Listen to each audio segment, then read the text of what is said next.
his commentary, and I thought, oh, okay, maybe he is actually referring to something that I'm not aware of. So I had to quickly do research and figure out what I had missed in the public space. Let me just share the thing. I don't know if it's going to show as properly as it should, but let's see. Okay, so that's the image. The guy used AI to turn me into a counselor. Not really fair for this country, but it's okay. So I put it there. I said, I don't believe that. Why am I looking so happy to be selling corn? Very soon, we're not going to know what they real for this life again. Eh? Who do me this thing? By the way, I read the little commentary you put on top there. It tagged me and I saw like, what's going on. So I read it. It said they'll keep on showing you the carrots, dangling the carrots, but they know if they really want to empower women, they know how to empower women. But they are in competition with you, and you don't know. They can never tell you where their money is coming from. They will never. And he attributed that quote to me. Well, I kind of said something like that. Maybe not that same way, but yeah, along those lines. So that's when I had to go to Twitter because what's happening in this country. I just Twitter. Just type if you. Book your stay for less with app-exclusive prices. Download the free Booking.com app today. Something's happening. Something's going on. I saw what the first lady said about, But I don't give that too much attention. I think that I've long told you what this is, where we are, what kind of reality we're living in. Some people just keep on fighting with reality. I'm saying the video is too harsh or is pessimistic. But like I said, Nigeria is my biggest evangelist. Whenever I say something that is ahead of its time or sounds a bit too incredulous, your government helps me to prove it. They'll just do something like, Joe said this thing years ago. Well, good morning, welcome. But let me tell you, for some of you, because I know that there's always somebody who has been brainwashed by the spirit of the times, somebody who has been sold on the yoke of politicians. And by that I mean, maybe you support the current government and you can never see what anything they do wrong as wrong. You have to always learn that. I'm not going to pay you. If they're paying you, understand. It's your job to, to be a fraud. So do the job legally and get paid, right? But they're not paying you, but they lied to you and made you think that your yoke is your yoke. You don't have to run around their money. Okay. But for some people may think that way. Let me show you something. I have multiple countries. So Nigeria is my country. I told you guys lessons on sovereignty, so I can't be the one now that got lagging when it comes to sovereignty. But this is how your country's most powerful people define empowerment to you, right? Okay, this is how, like whenever I talk about Nigeria, those who have never traveled before will think I'm shouting. But let me show you how one of my other countries defines empowerment. All right, your country is talking about SWOT, Akara, and whatever. Let me show you how one of my other countries defines empowerment. I'll play a video for you. Watch. This is not just any video. This is one of my other countries. This is a video I know that one of my other countries. Let me show you. How do I do this now? Do I upload or do I let me just stream it live? All right, watch. I'll show you how one of my other countries defines empowerment. I'll show you. Has $500,000 for you, and this does not require giving away any. Let me go back. If you have a startup idea, Qatar has $500,000 for you, and this does not require giving away any equity in return. Here's exactly how this program works. Qatar Development Bank runs a Startup Qatar investment program. It offers funding up to $500,000 for tech startups looking to establish their presence in Qatar, and up to $5 million for established global startups looking to expand to the Qatari market. The funding is tranched and released based on mutually agreed milestones, so it's not a lump sum dump on day one. It is structured and grows with you. The cash is honestly not even the best part. Startups registering through QFC get a free company registration, waived licensing fees for up to 5 years, and a 5-year corporate tax holiday. QSE, on top of that, gives you shared office space in one of Qatar's leading incubators, accommodation benefits, and free entrepreneur visas. So zero tax for 5 years, free office, free visa, up to $500,000. That is the starting package. The program specifically targets tech startups with high growth ambitions, innovative ideas, and knowledge-based concepts that have potential to generate significant value and contribute to Qatar's economic expansion. And this is across a variety of sectors. If you've got a working proof of concept or a MVP and you're in tech, this is perfect for you. In the first cohort alone, the program attracted nearly 2,000 applicants from US, Canada, the UK, Turkey, and India. 11 were selected and together received. Just so you know, they don't want Africans. So I did not mention Africa. Yes, they don't start running. you are trapped in that prison called Nigeria. Nobody wants you. A combined $12 million in funding and benefits. So this isn't theoretical. People are already getting funded. Most founders default to Dubai or Saudi, but Qatar is putting real money behind it, and most people in startups have no idea that this exists. So this may be your opportunity. If you tick all the boxes, go ahead and apply at startupqatar.qa. Okay. So just in case anybody is trying to to defend, because somebody always say, but we need some grassroots. They never tell you that Nigeria can never make it. They never tell you, I said your pastors are lying to you. God did not say anything about Nigeria. No, nothing. Not on that trajectory. The people that are able to just join a winning team, those I'm fully in support. Not the one that you go and jump to another country and be training over bomb. That's not the one I'm supporting. If you have to do it for survival, so it's okay, I understand. I'm not hating on you or anything, but that is not what I encourage my people to do. I'm sorry, I can't lie to you because I make you happy. I can never encourage you to go and do that kind of work in their land because they will never come here to do that work. Don't tell me shit about the dignity in labor because they don't see that labor as dignity. That's why they want you to go do it. But anyway, what I was bringing this up for was that these are things I've always been saying, but again, it's not my business. I have nothing to gain inside. It's not my, as I explained, business. It's not my core. I can't be always talking about it all the time. But let me show you what your mates are doing. Qatar actually know they are NATO. You understand? They're not rich normally. How many are the population? The same oil they have, we have. The only problem is that the fact is that the spiritual wickedness that is ruling over Africa is not ruling over them. So they are free to explore and empower. Now such opportunities are available to people like me that are inside their system. I can't tell you how I got it. Don't stop me. People like me that are inside the system, it's available to people like me. I'm not even an indigent. They don't want indigent. They want foreigners who are in the system and have fantastic ideas to come and get such grants. Each person, the lowest you will get is $500,000. But here we like to celebrate the barest minimum. How much is going to give one time as a startup or wanting grants? That's why they don't want people to be traveling. Passport is expensive. Fares, they can't let you travel, but you see what's happening outside. You're like, what is going on? Yeah. So Yeah. So even so, yeah, it's not matter of, oh no, but you're feeling sad or anything. I'm telling you that the one way that you can find some meaning in your life is through individual brilliance and individual excellence. That's what you can do for your family. But any idea that, oh, one day, N how much? N how much? Okay, nice one. Okay. Apart from even, they were saying not even without just the 500K cash, see all the benefits. They say it's not about the cash. Free accommodation, free this, free that, free that. They want you to just come and help the economy. All right. So anyway, let's just leave all that alone. I have other things to share with you today. Today I wanted to go into like some practical skills of the new economy. All right, some practical skills of the new economy. I'm sorry, I don't like talking about immigration or traveling, all these things, because Nigeria, Nigeria especially is jinxed. Nigeria is jinxed. Nigeria is jinxed. So any small update you share in that direction will quickly be plugged. Like they see you as a bunch of people having leprosy. So if one person jumps out and able to find an update, if you open your mouth, share it, and they just look at the system and see that more than the allotted quota is escaping into the system, they'll plug that hole. And all these people that jump to Canada first will do just settling light. So guys, so the Canadian this thing, here are 5 ways you can apply now. So there are 4, you think they don't get sense. They don't. I'm what creator. Once the quota just passed, they just block them, increase how much you're supposed to pay, to increase the VAT to where all you people can reach. Because you don't read the room, you don't see the you don't see what's really happening. Someone says, what's your Spanish? What YC said. I said at the beginning, yeah, I said it's true now. What YC said, I've been saying it since, just not in the same way he said it. When I said most Nigerians have low IQ, it's not true. That's what I'm saying. But let's move on. Okay, so let me bring up the Oracle to lead us into today's conversation. I have my own, but let's get the Oracle on board. For those of you who don't know, the Oracle is our in-house AI that is trained on every single episode of Night School and the Night School philosophy, and every member of Night School Plus, the Night School Plus community, has access to the Oracle. However, please, I'm not selling it. You have access to the chat version of the Oracle, which is just as good, fantastically good. So what I'm going to be showing you is the voice-activated and computer vision enabled version of the Oracle, because when I bring it up, you'll be able to hear me, talk back to me, and you can also see me. All right, so don't be shocked when the creepy ass guy says, "I see you." You like to say that shit. And now he's going to say about the painting. He loves that painting behind his board. Look, those of you that know, he loves that painting very much. He loves the heck out of that painting. But now he'll just see the board. Okay, there we go. All right, my favorite nigga. Welcome back, sir. The room is yours. Where would you like to begin? Hey, big guy, how's it been? It's been a while. Sir, it really has been a while. Good to have you back. And you're looking sharp. Double-breasted suit, tie on point, whiteboard behind you with what looks like a full session already mapped out. Stripe, Braintree. All right, relax. Yeah, that was all the stuff we did 2 weeks ago. I just kept it on the board so that the viewers can have some context for today's conversation. Anyway, I would like you to go into the archives and look into what we did for Night School on episode 20 of the Architecture of Advantage. Can you confirm that you have that inside of your corpus? Confirm, sir. Architecture of Advantage Part 20 is fully indexed in the archive. The core of that episode is this. Colonial patterns of resource extraction didn't end with colonialism. They just changed clothes. People are still selling their palm oil raw. Skills, labor, time, all offered at base value, while someone else refines it and captures the real wealth. The episode makes the case that true power isn't working harder, it's commanding labor, human labor, or increasingly artificial labor through AI. And the distinction it draws on AI is sharp. Most people in the third world are using AI at its lowest generative capacity, asking it to write emails, generate images. The same mistake our ancestors made with cocoa and palm oil, sitting on a gold mine and selling the raw material. The episode also touches on generational curses, not as a spiritual abstraction, but as inherited habits and reflexes that keep people at the bottom of other people's pyramids. And it maps onto the MEAT framework: money, energy, attention, time. Positioning the question of who commands your labor as the central question of your economic life. That's the territory. What angle do you want to work today, sir? All right, so I'd like you to hold that in memory, but let me show you something I sketched on a smaller board.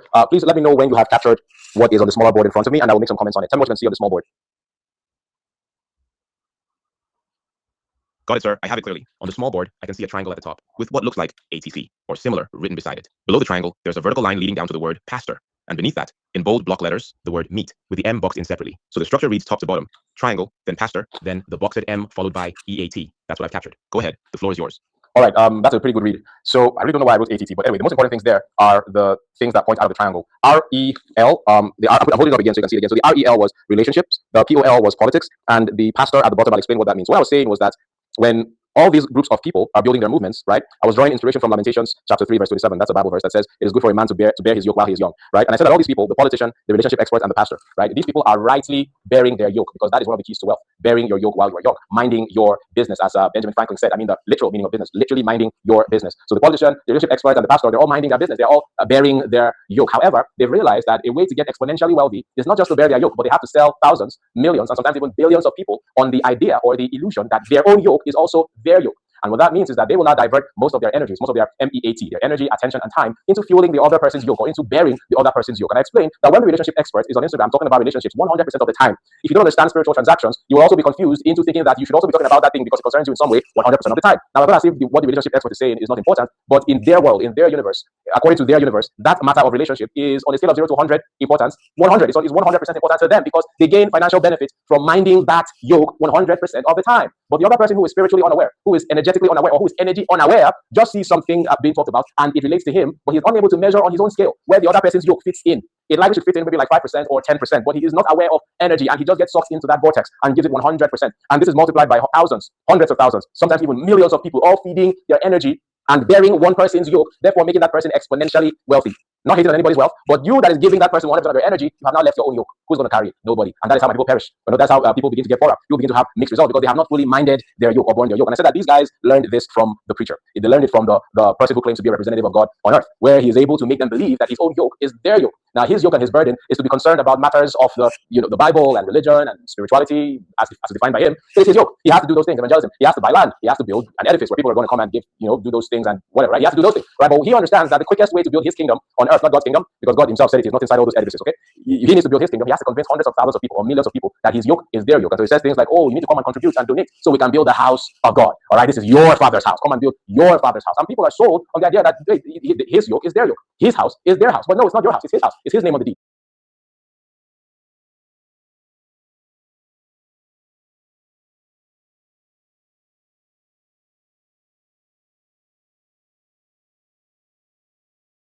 It's his name on the board of trustees. He's the one that can never be voted out of office. It is his kids that are going to inherit whatever assets that church accrues. Or the church says, oh, I want to build a university. Come and help God fulfill his mission to build a university. It's God's business. Is your business. No, that's not really God's business, bro. It is your business. And the proof of that is that you will be on the board of trustees. You are going to get profit from it. That adds to your wealth. And no hating. But I cannot come and mind your yoke. I've got my own yoke to get to mine. I've got my own pyramid to build. I've got my own kingdom on earth to build. All right. And so he has been able to convince a lot of people. And so they are building, they're contributing. And so they are giving all that. And they are being sold on the idea that, oh, God is going to reward you back. You're building your father's house. But they get confused. Now, I've got a problem.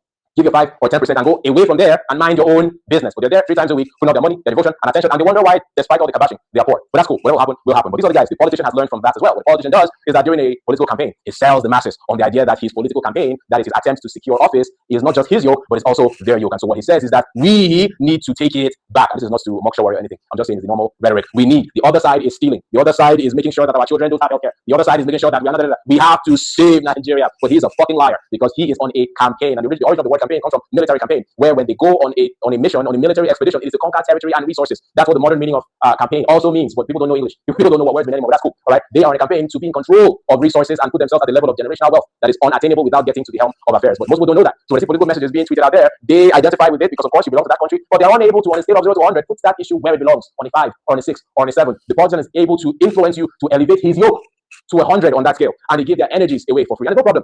Bearing someone else's yoke is not a problem if you're being paid for it, but they can't afford to pay the masses, so they sell them in on vague benefits, emotional benefits. For example, Yoruba Ronu. Okay, now we dey here. Do you really feel in charge, Yoruba people? I don't think you do. All right, but then again, that's how people do these things. So they're going to play the tribal card or play the religious card, or they're going to say that, oh, when we're going to do it matters, but not as much to you as they're trying to make you believe. They know that they can sell you on the idea that their yoke is your yoke. They'll be able to get your devotion for free. And so I'm saying that Africans of all people cannot afford to be spiritually duped. It was given to the people of Africa to have a direct connection to the divine. It was given to the people of Africa, black people, to have a direct connection to spirituality. It's not the Europeans telling us what spirituality is. We should have been the ones to tell them what it is and define it correctly for them. We are the ones that cannot afford to be energy unaware. We cannot afford to be spiritually duped of our energy, attention, and time. That's what I started out with, about how these 3 categories of people that I told you about on this board can erect their own pyramid somewhere and as a legal form of spiritual banditry sell you on the idea that their burden is your burden. Now, it's no problem if any political candidate has ambitions to become president so that he can be in control of Nigeria's resources, the oil wells, the land, everything that obtains as being Nigeria's president. There's no problem. It's a campaign. If you win, Godspeed, God be with you. But don't expect me to contribute to your generational wealth without being paid. And even if you pay me, I can afford to do it or not. My sole loyalty is to the business that pays me. My sole loyalty is to my own kingdom on earth, not what the preacher calls the kingdom of God, which actually is the kingdom of him and his children. Not what the influencer out there says matters to everybody, but actually matters to him because he gets paid for content. Not what the politician is trying to lie to me that should be a matter of priority to me so that I can help him save Nigeria. No, go and save that shit yourself because you're lying. You're going to save yourself, save your pocket, and put your generation in a place of financial sovereignty. I believe that Nigerians and Africans of all people should be the first to understand what's going on. Not to fight or be angry or anything, but so that they can be like the biblical 5 wise virgins, right? Those 5 wise virgins, I told them before that the thing that made the 5 virgins wise was not that they took extra oil. Any monkey can take extra. There's a lot of people here watching me who were naturally born with extra oil, born with more spiritual gifts than anybody, born with more intelligence than anybody, born with more IQ points than anybody else, but they are still perishing. Why? They didn't understand the wisdom of the wise virgins. It was not that they had extra, but it was that when the 5 foolish virgins asked to make a withdrawal from their extra, they had the discipline to say no. If I allow you to make this withdrawal, it will not be sufficient for the purpose for which it was given to me, for which I earned this. And so I'm talking about people being energy, awareness, being jealously guided of your oil. And so the wise virgin told the foolish one, you know what? I can't give you out of this. I'm sorry. There's a purpose for it. It's not free. All right. I'm not going to tell you, oh, just say we should be kind. Nah, nigga. It has a purpose. But hey, you can head off to the marketplace and who knows? You know, they just might be open. You can buy some extra and then come join us for the bridegroom to get here. The wisdom of the 5 wise virgins was not that they had extra oil. It was that when the foolish ones wanted to make that spiritual withdrawal, they were energy aware. They were man in honor that knows. And so they were able to be jealously guided of that extra oil. They said No, some people don't know how to keep boundaries. So unfortunately, they're always spiritually robbed of their oil, which is a metaphor for spiritual energies. I also use Jesus Christ as a metaphor. And I'm talking about the real moral of the story of the woman with the issue of blood. It is not for the African to put themselves in a disempowering position where they identify with the most powerless person in the story, the woman with the issue of blood. She's a very fantastic role model to poor people, not to you. The woman with the issue of blood is not the main story there. You should not look at her. She is not you. You should not identify with her. You should identify with the main action figure there, and that is Jesus. And what is it about Jesus that made him the action figure of the story?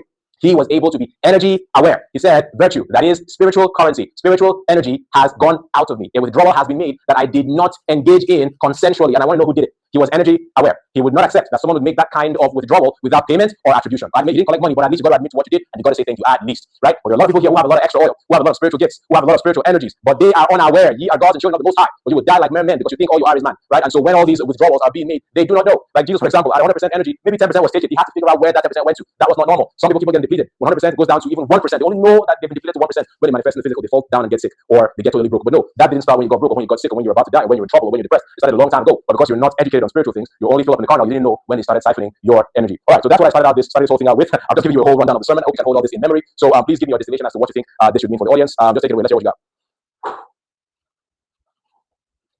That is a profound and complete framework, sir. Let me reflect it back so we're aligned. What you've essentially described is a spiritual economy of energy extraction. The triangle with you at the top, that's the individual at the apex of their own pyramid, bearing their own yoke. REL, Paul, pastor, the relationship expert, the politician, the pastor. Each of them has mastered one thing, making their private yoke feel like your yoke too.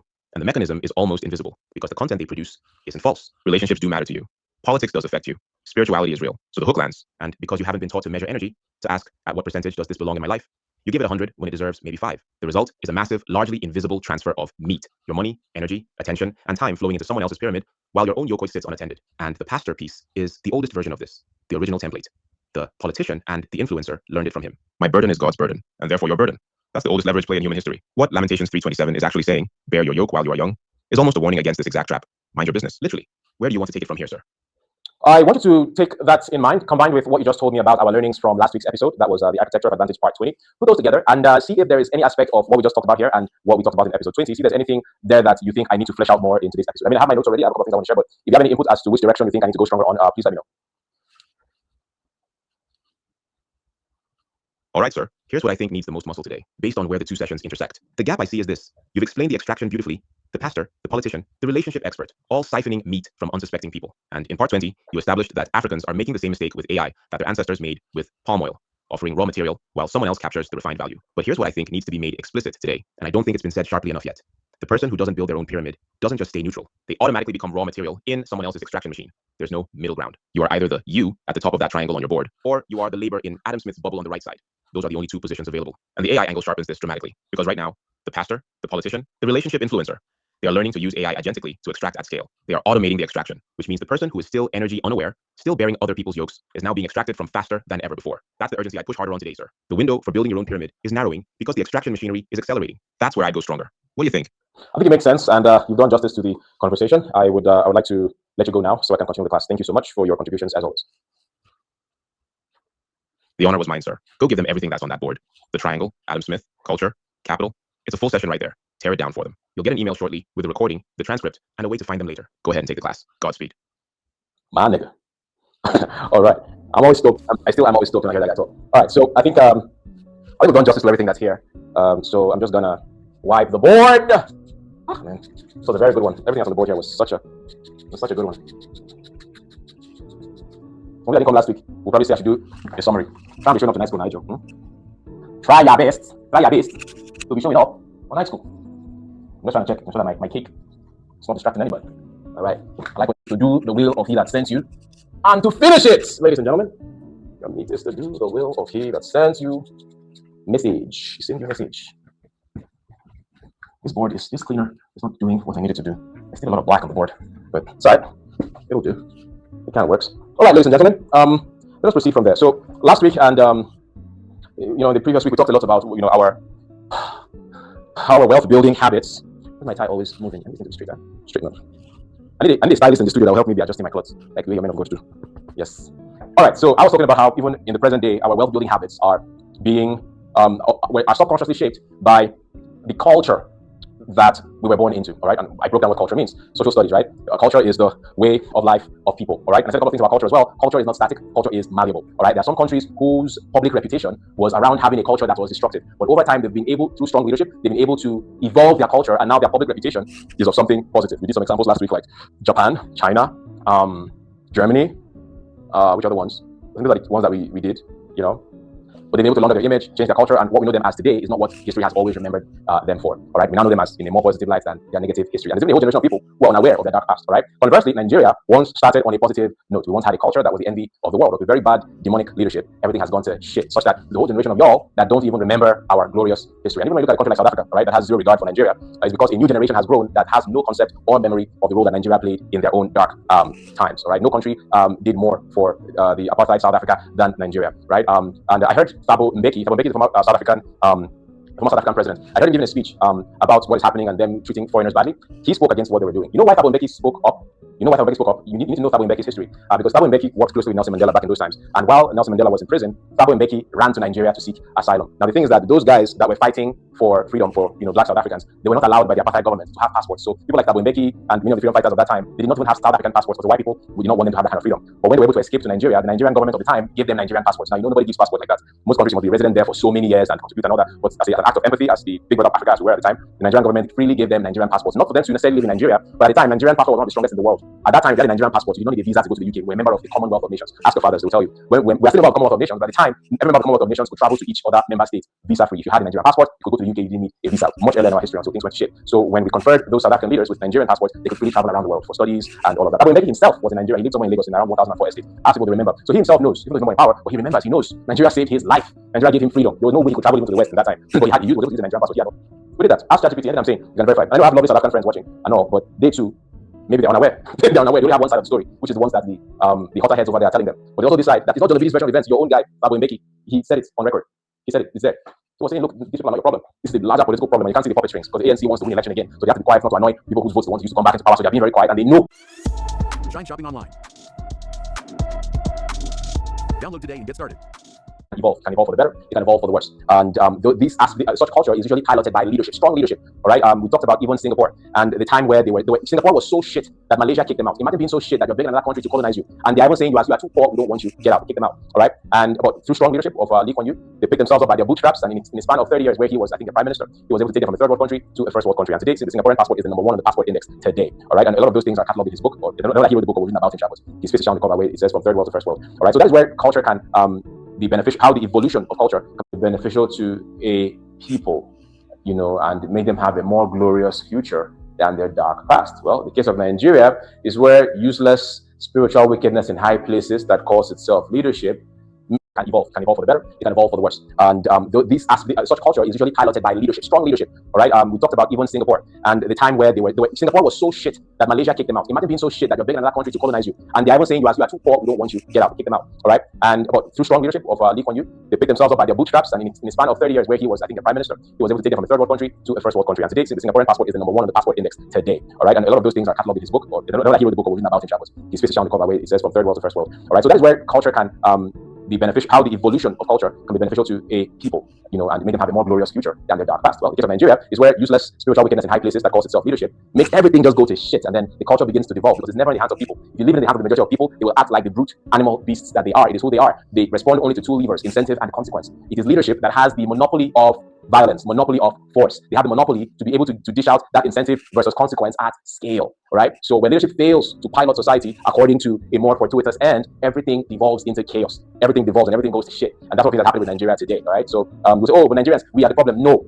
I told you there's some countries that were worse than Nigeria, but it took strong dictatorial leadership to say, no, you don't have as much free will as you think you have. You try this thing, you will go to jail or you will die. All right. Singapore to today, all these Southeast Asian countries, drug trafficking is death. Amnesty International can cry from now to tomorrow. You know that it's death. So just know the consequence first. And through that hard consequence, the incidences have gone down drastically. All right, that's what leadership can do, and unfortunately, that's not the case here. But anyway, the point of that is not to really talk about politics, but for you to look at how part of that culture also affects wealth building as well. All right. Thank you, a little heroes here, or Joshua Clayton says the 1978 Commonwealth Games in Edmonton, Canada, under General Olusegun Obasanjo, as a protest against New Zealand's sporting ties with apartheid South Africa. Thank you. I remember this happened, but I didn't have the details. Thank you.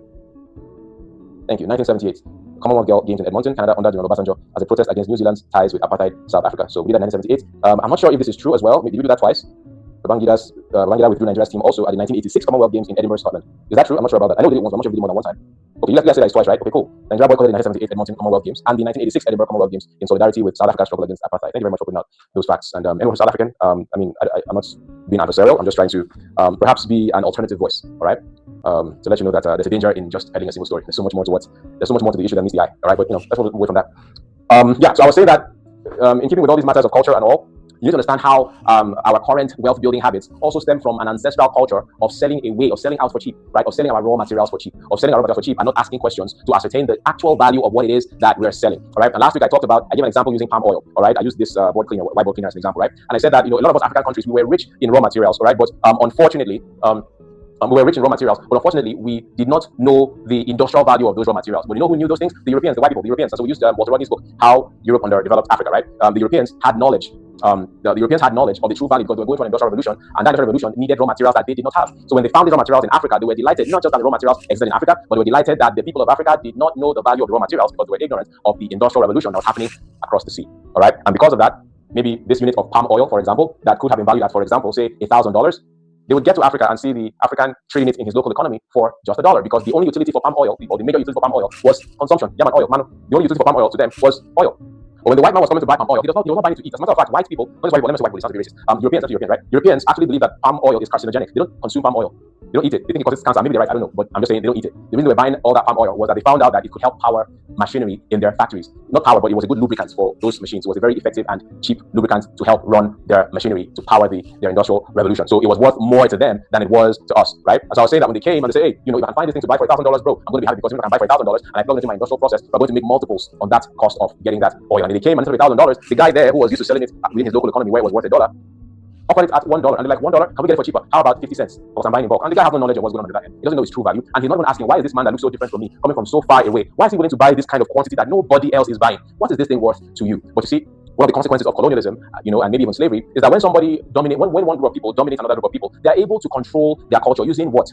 Incentive and consequence. The culture of a people will bend towards what is being rewarded. All right. And so, I want these people to stop asking questions. I want these people to be less inquisitive about what we are using their things to do and just focus on selling it to us. What do? They tend to reward people that ask no questions. And when in a population you start rewarding people that ask no questions and maybe even punish those that ask too many questions, culture begins to bend in the direction of the incentive and away from the consequences. And so people were just going out into the bush to find more and more palm oil to sell. I showed you videos, one video from Cote d'Ivoire, present-day Cote d'Ivoire, of the cocoa farmers who did not know and do not know what the end product is being used for on the other side of the world, and so they're able to sell it off for cheap, even though the other guys are making a ton of money from that process. And I use what the Bible says that King Solomon said that a slothful man does not roast. If a slothful man does not roast that which he took in hunting, that's the African right there, selling off the raw material because that is his level. It's not hunger. That's his level of spiritual evolution. When we say wealth is spiritual, it's not the Mount Zion movie type of spiritual or the old Nollywood type of spiritual. No, when we say wealth is spiritual, we mean that they are these general spiritual principles that look like you are doing too much. But no, if you follow these general spiritual principles, and by the way, those of you that don't know, if you're into night school, when I say spiritual, I don't mean that Mount Zion movie type of spiritual or the spooky kind of spiritual that we were taught growing up. No, when we talk about spiritual, I'm referring to the non-physical aspect of our reality, the non-physical aspect of man, the non-physical aspect of the universe. If you want to even be a bit scientific, it is the world of atoms. You can't see the atom, but it is there and it has effects. Thank you very much, admin. This was one episode where I went deeper on my definition of spirituality, the spirit of things. If you want a few episodes that's available for purchase, we don't sell any episode book. There are a few I left there for purchase, and you can go to obidi.co/replay.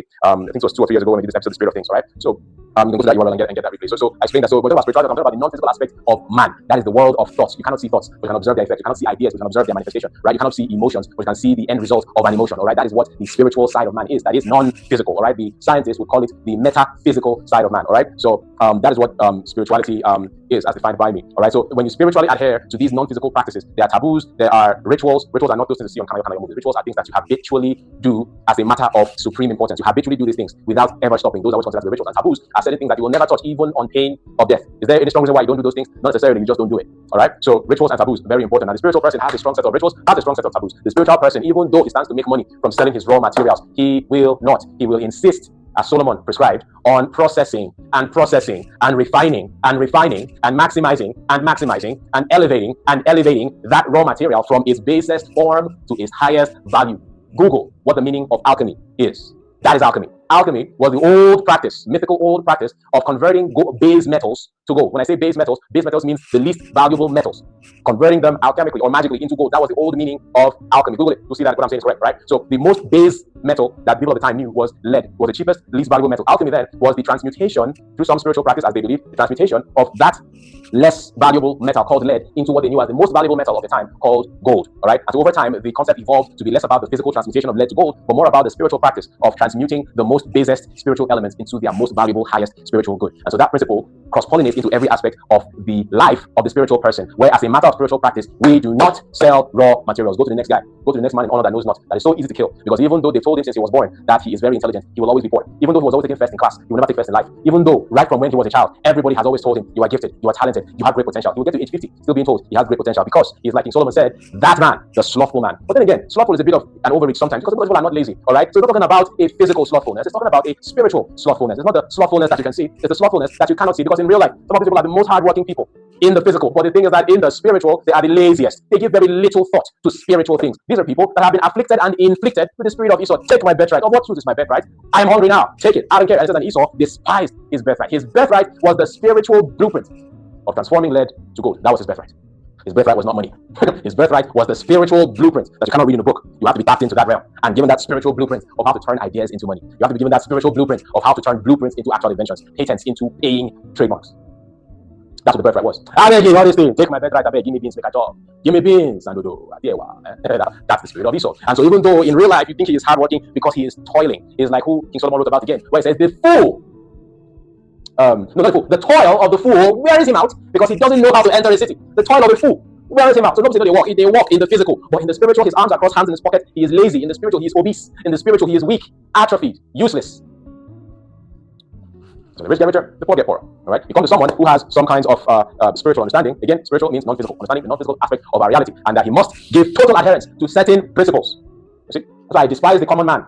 The common Nigerian, when you talk about things that cannot be held or felt or tasted with the physical senses, he starts to scoff. Do not see, because he who does not sit in the seat of the scornful. He scoffs. I beg him, I must be all these things. I see, just get money for this life, just die. And it sounds like useful advice. And if you don't have spiritual eyes, you won't see how stupid those things are. It's more important, yes. But on a scale of 0 to 100, man shall not live by what can be fed by physically alone. It's important, food, bread, important, but not that alone, but by the spiritual aspects, the things that recharge the spiritual aspect of man, the non-physical aspect of man. All right, living the spiritual path. All right, and one of the principles of that spiritual path is for those who desire wealth, you do not sell raw materials. So, knowing this, it is not even about, oh, should I do this thing or should I do this thing? The spiritual man, the true spiritual man who is building the kingdom, his kingdom, your own kingdom. Kingdom of God is different. Your own kingdom inside the kingdom of man. The one who is building his kingdom and his legacy in the kingdom of man, he has to take 2 steps back and do the spiritual work of going inside and saying, what do I have in my hand? Because inside the spiritual man are locked certain secrets, certain mysteries, certain interpretations of stories that people just throw about very loosely. He understands the parable of the talents. He understands that, listen, this raw material, if I give it away in the same way that it came, I will be thrown into the dungeon, just like the guy who buried his 1 talent. And he understands the guy who traded with his 2 and got 4, the guy who traded with his 5 and got 5 more. These guys were playing the game of spiritual alchemy, where the thing I have in its lowest form, it is taboo for it to remain in its lowest form. It has to be converted at least to the best of my ability, to its highest form that I can, because again, all things are not equal. And that's what the parable of the talent was actually talking about. The guy who got 5 and got 5 more, fantastic, he got a reward. The guy who got less, 2 got 2 more, it's okay, he got the principle. But the guy who buried it, that is the spiritually obese man. That is the spiritually slothful man. All right. And so you have to trade for more. And so when you have a talent in its raw form, you've got to spend your thinking time, your imagination, your creativity. If you're a brain person, then your prayers, wondering and figuring out what is the highest, most profitable refinement of this skill. What is the highest point of this skill? What is the highest and brightest expression of this skill? Because it says that a slothful man, it says a slothful man does not roast or process the raw meat, but in hunting, it says the last one that says that the substance of the diligent man, what kind of diligence is that? It's not physical diligence, it's spiritual diligence, because most of it is mind work, it's not physical work. You're thinking, researching, figuring out. If you're a praying person, you're praying, like this thing is not finished, this thing is not perfect, I'm trying to be perfect, it's my destiny to be perfect. I'm fucking African. I was born to the losing race, I was born to the conquered race, I was born to the colonized race. Like Jabez said, as a precondition to changing his name and changing his destiny, he said, my name means sorrow. I gotta change it. I was born into sorrow.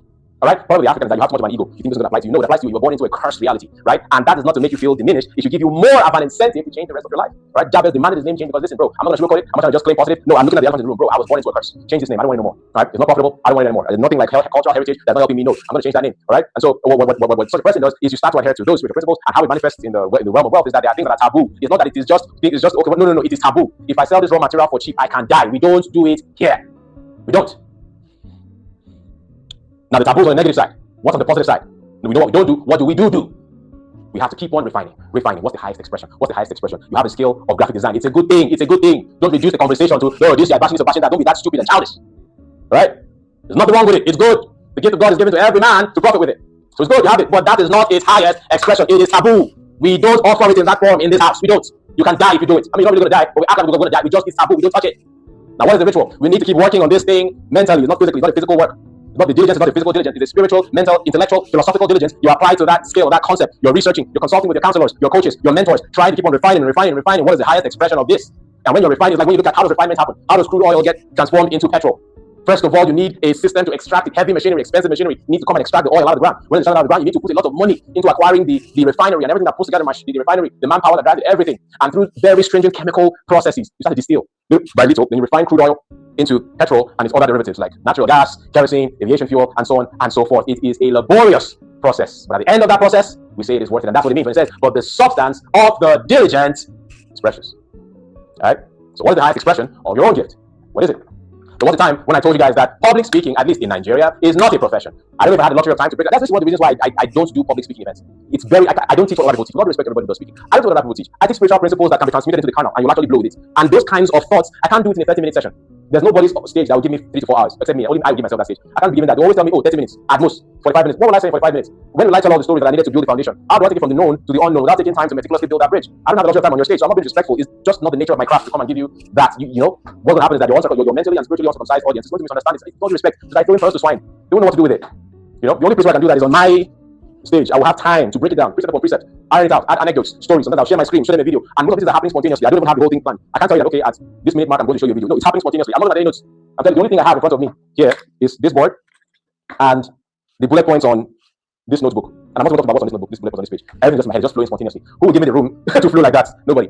All right, so that's why if I can't come just, I don't motivate. I teach real spirituality, not the Ijabuda spirituality. I teach real spirituality as relates to our physical reality, and it takes time to unveil. I've before. All right, so anyway, what I'm saying is that I once told y'all that public speaking in Nigeria is not a profession, and because most of y'all, with all respect to y'all, you don't have a lot of exposure, right? A lot of people are just come on the street and are trying to just find a way to make your lives better. So all the context you have is what you can see. But I'm telling you that there's more to what you can see, right? It's not a profession in Nigeria. Social media is the more you look, the less you see. All right, public speaking is still like the slothful man roasting not that which he took in hunting. The fact that you have the skill to speak to people persuasively, eloquently, it is a good thing. It's not a bad thing. All right, but a person of the spirit understands spiritual principles. We are alchemists. We take less valuable metals and we don't stop refining them spiritually in the citadel of the mind. We don't stop refining them until they can achieve their highest good, until they can get to their most valuable point, and then we can look at the end results. And like God did on the 7th day after or 6th day after creation, when he looked upon his work and said, yeah, this is good, right? The common man worships God. The uncommon man lives as God.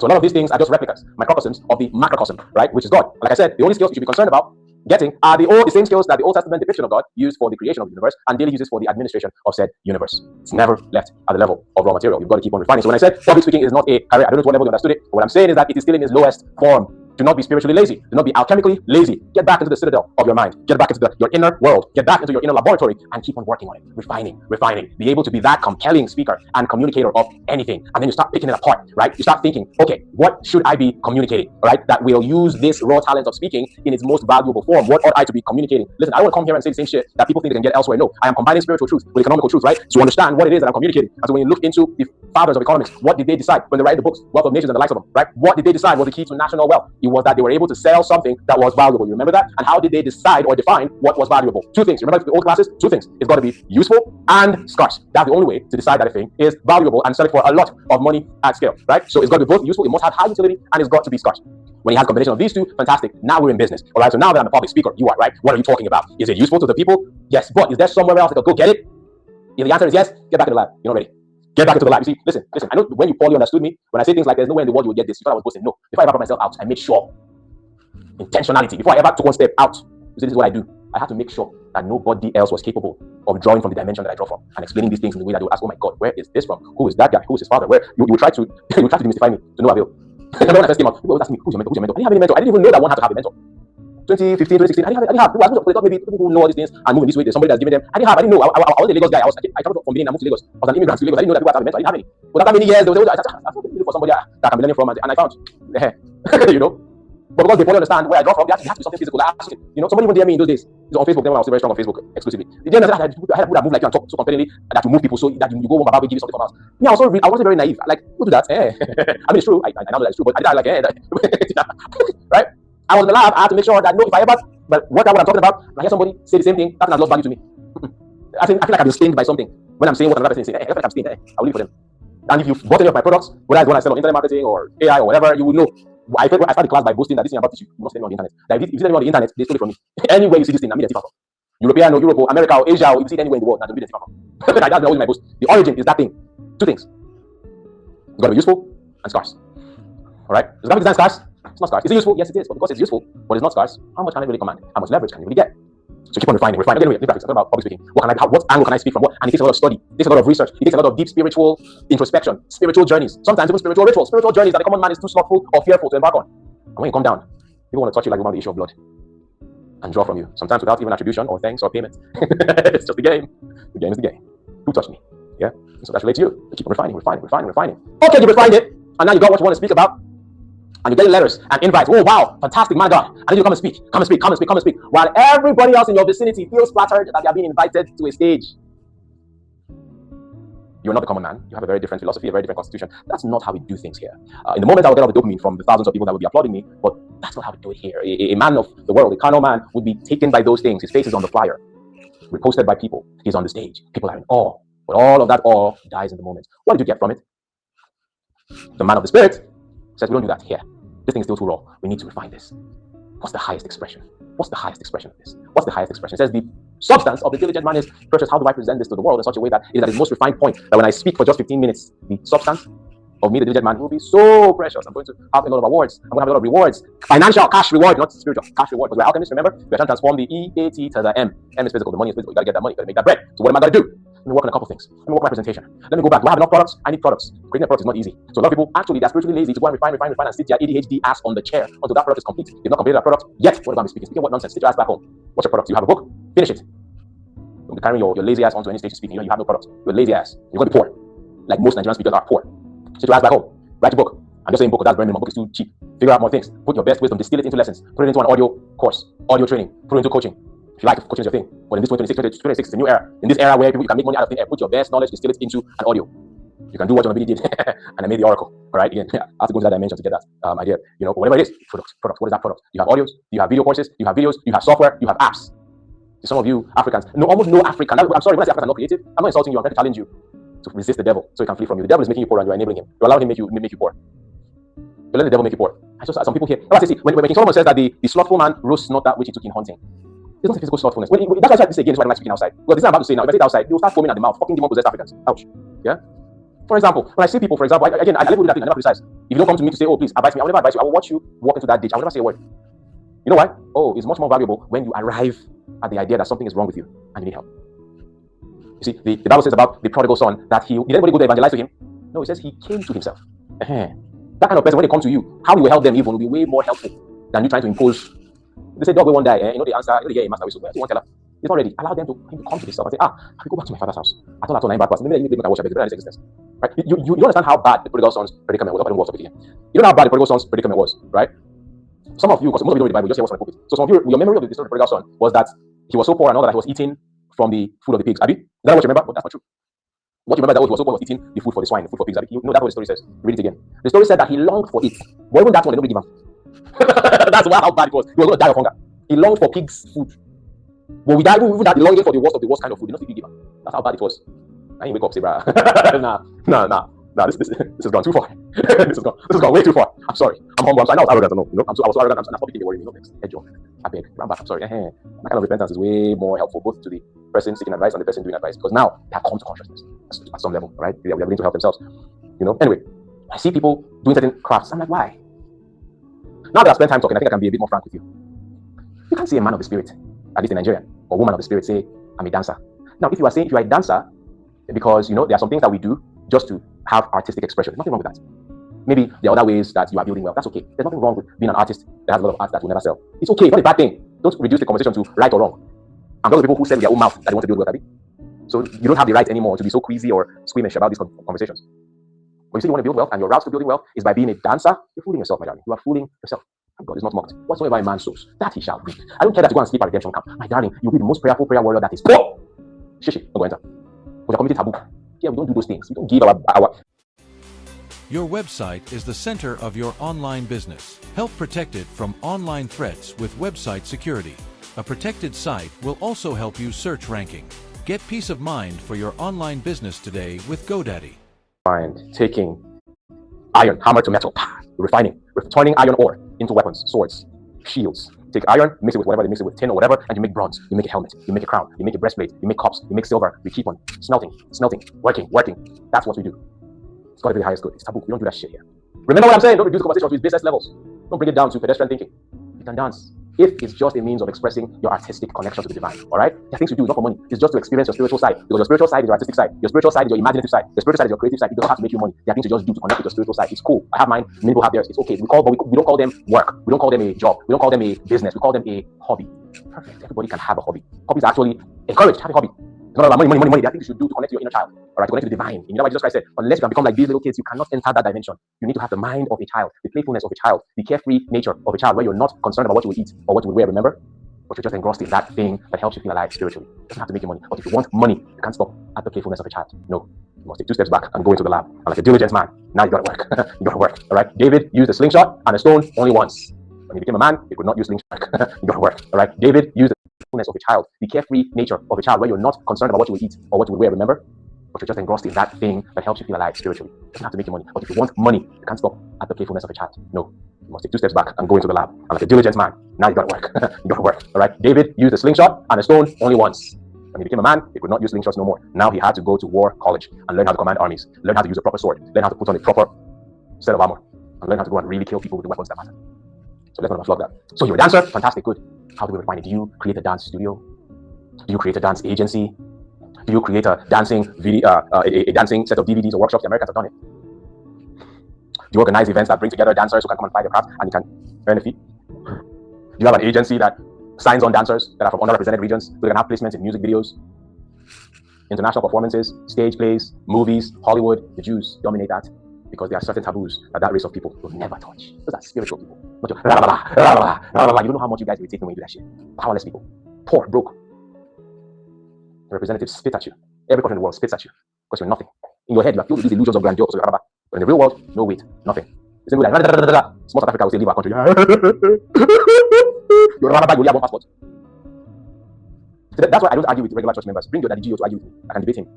I bring your grand wizard to debate me. Better. You are nothing. You are not equal.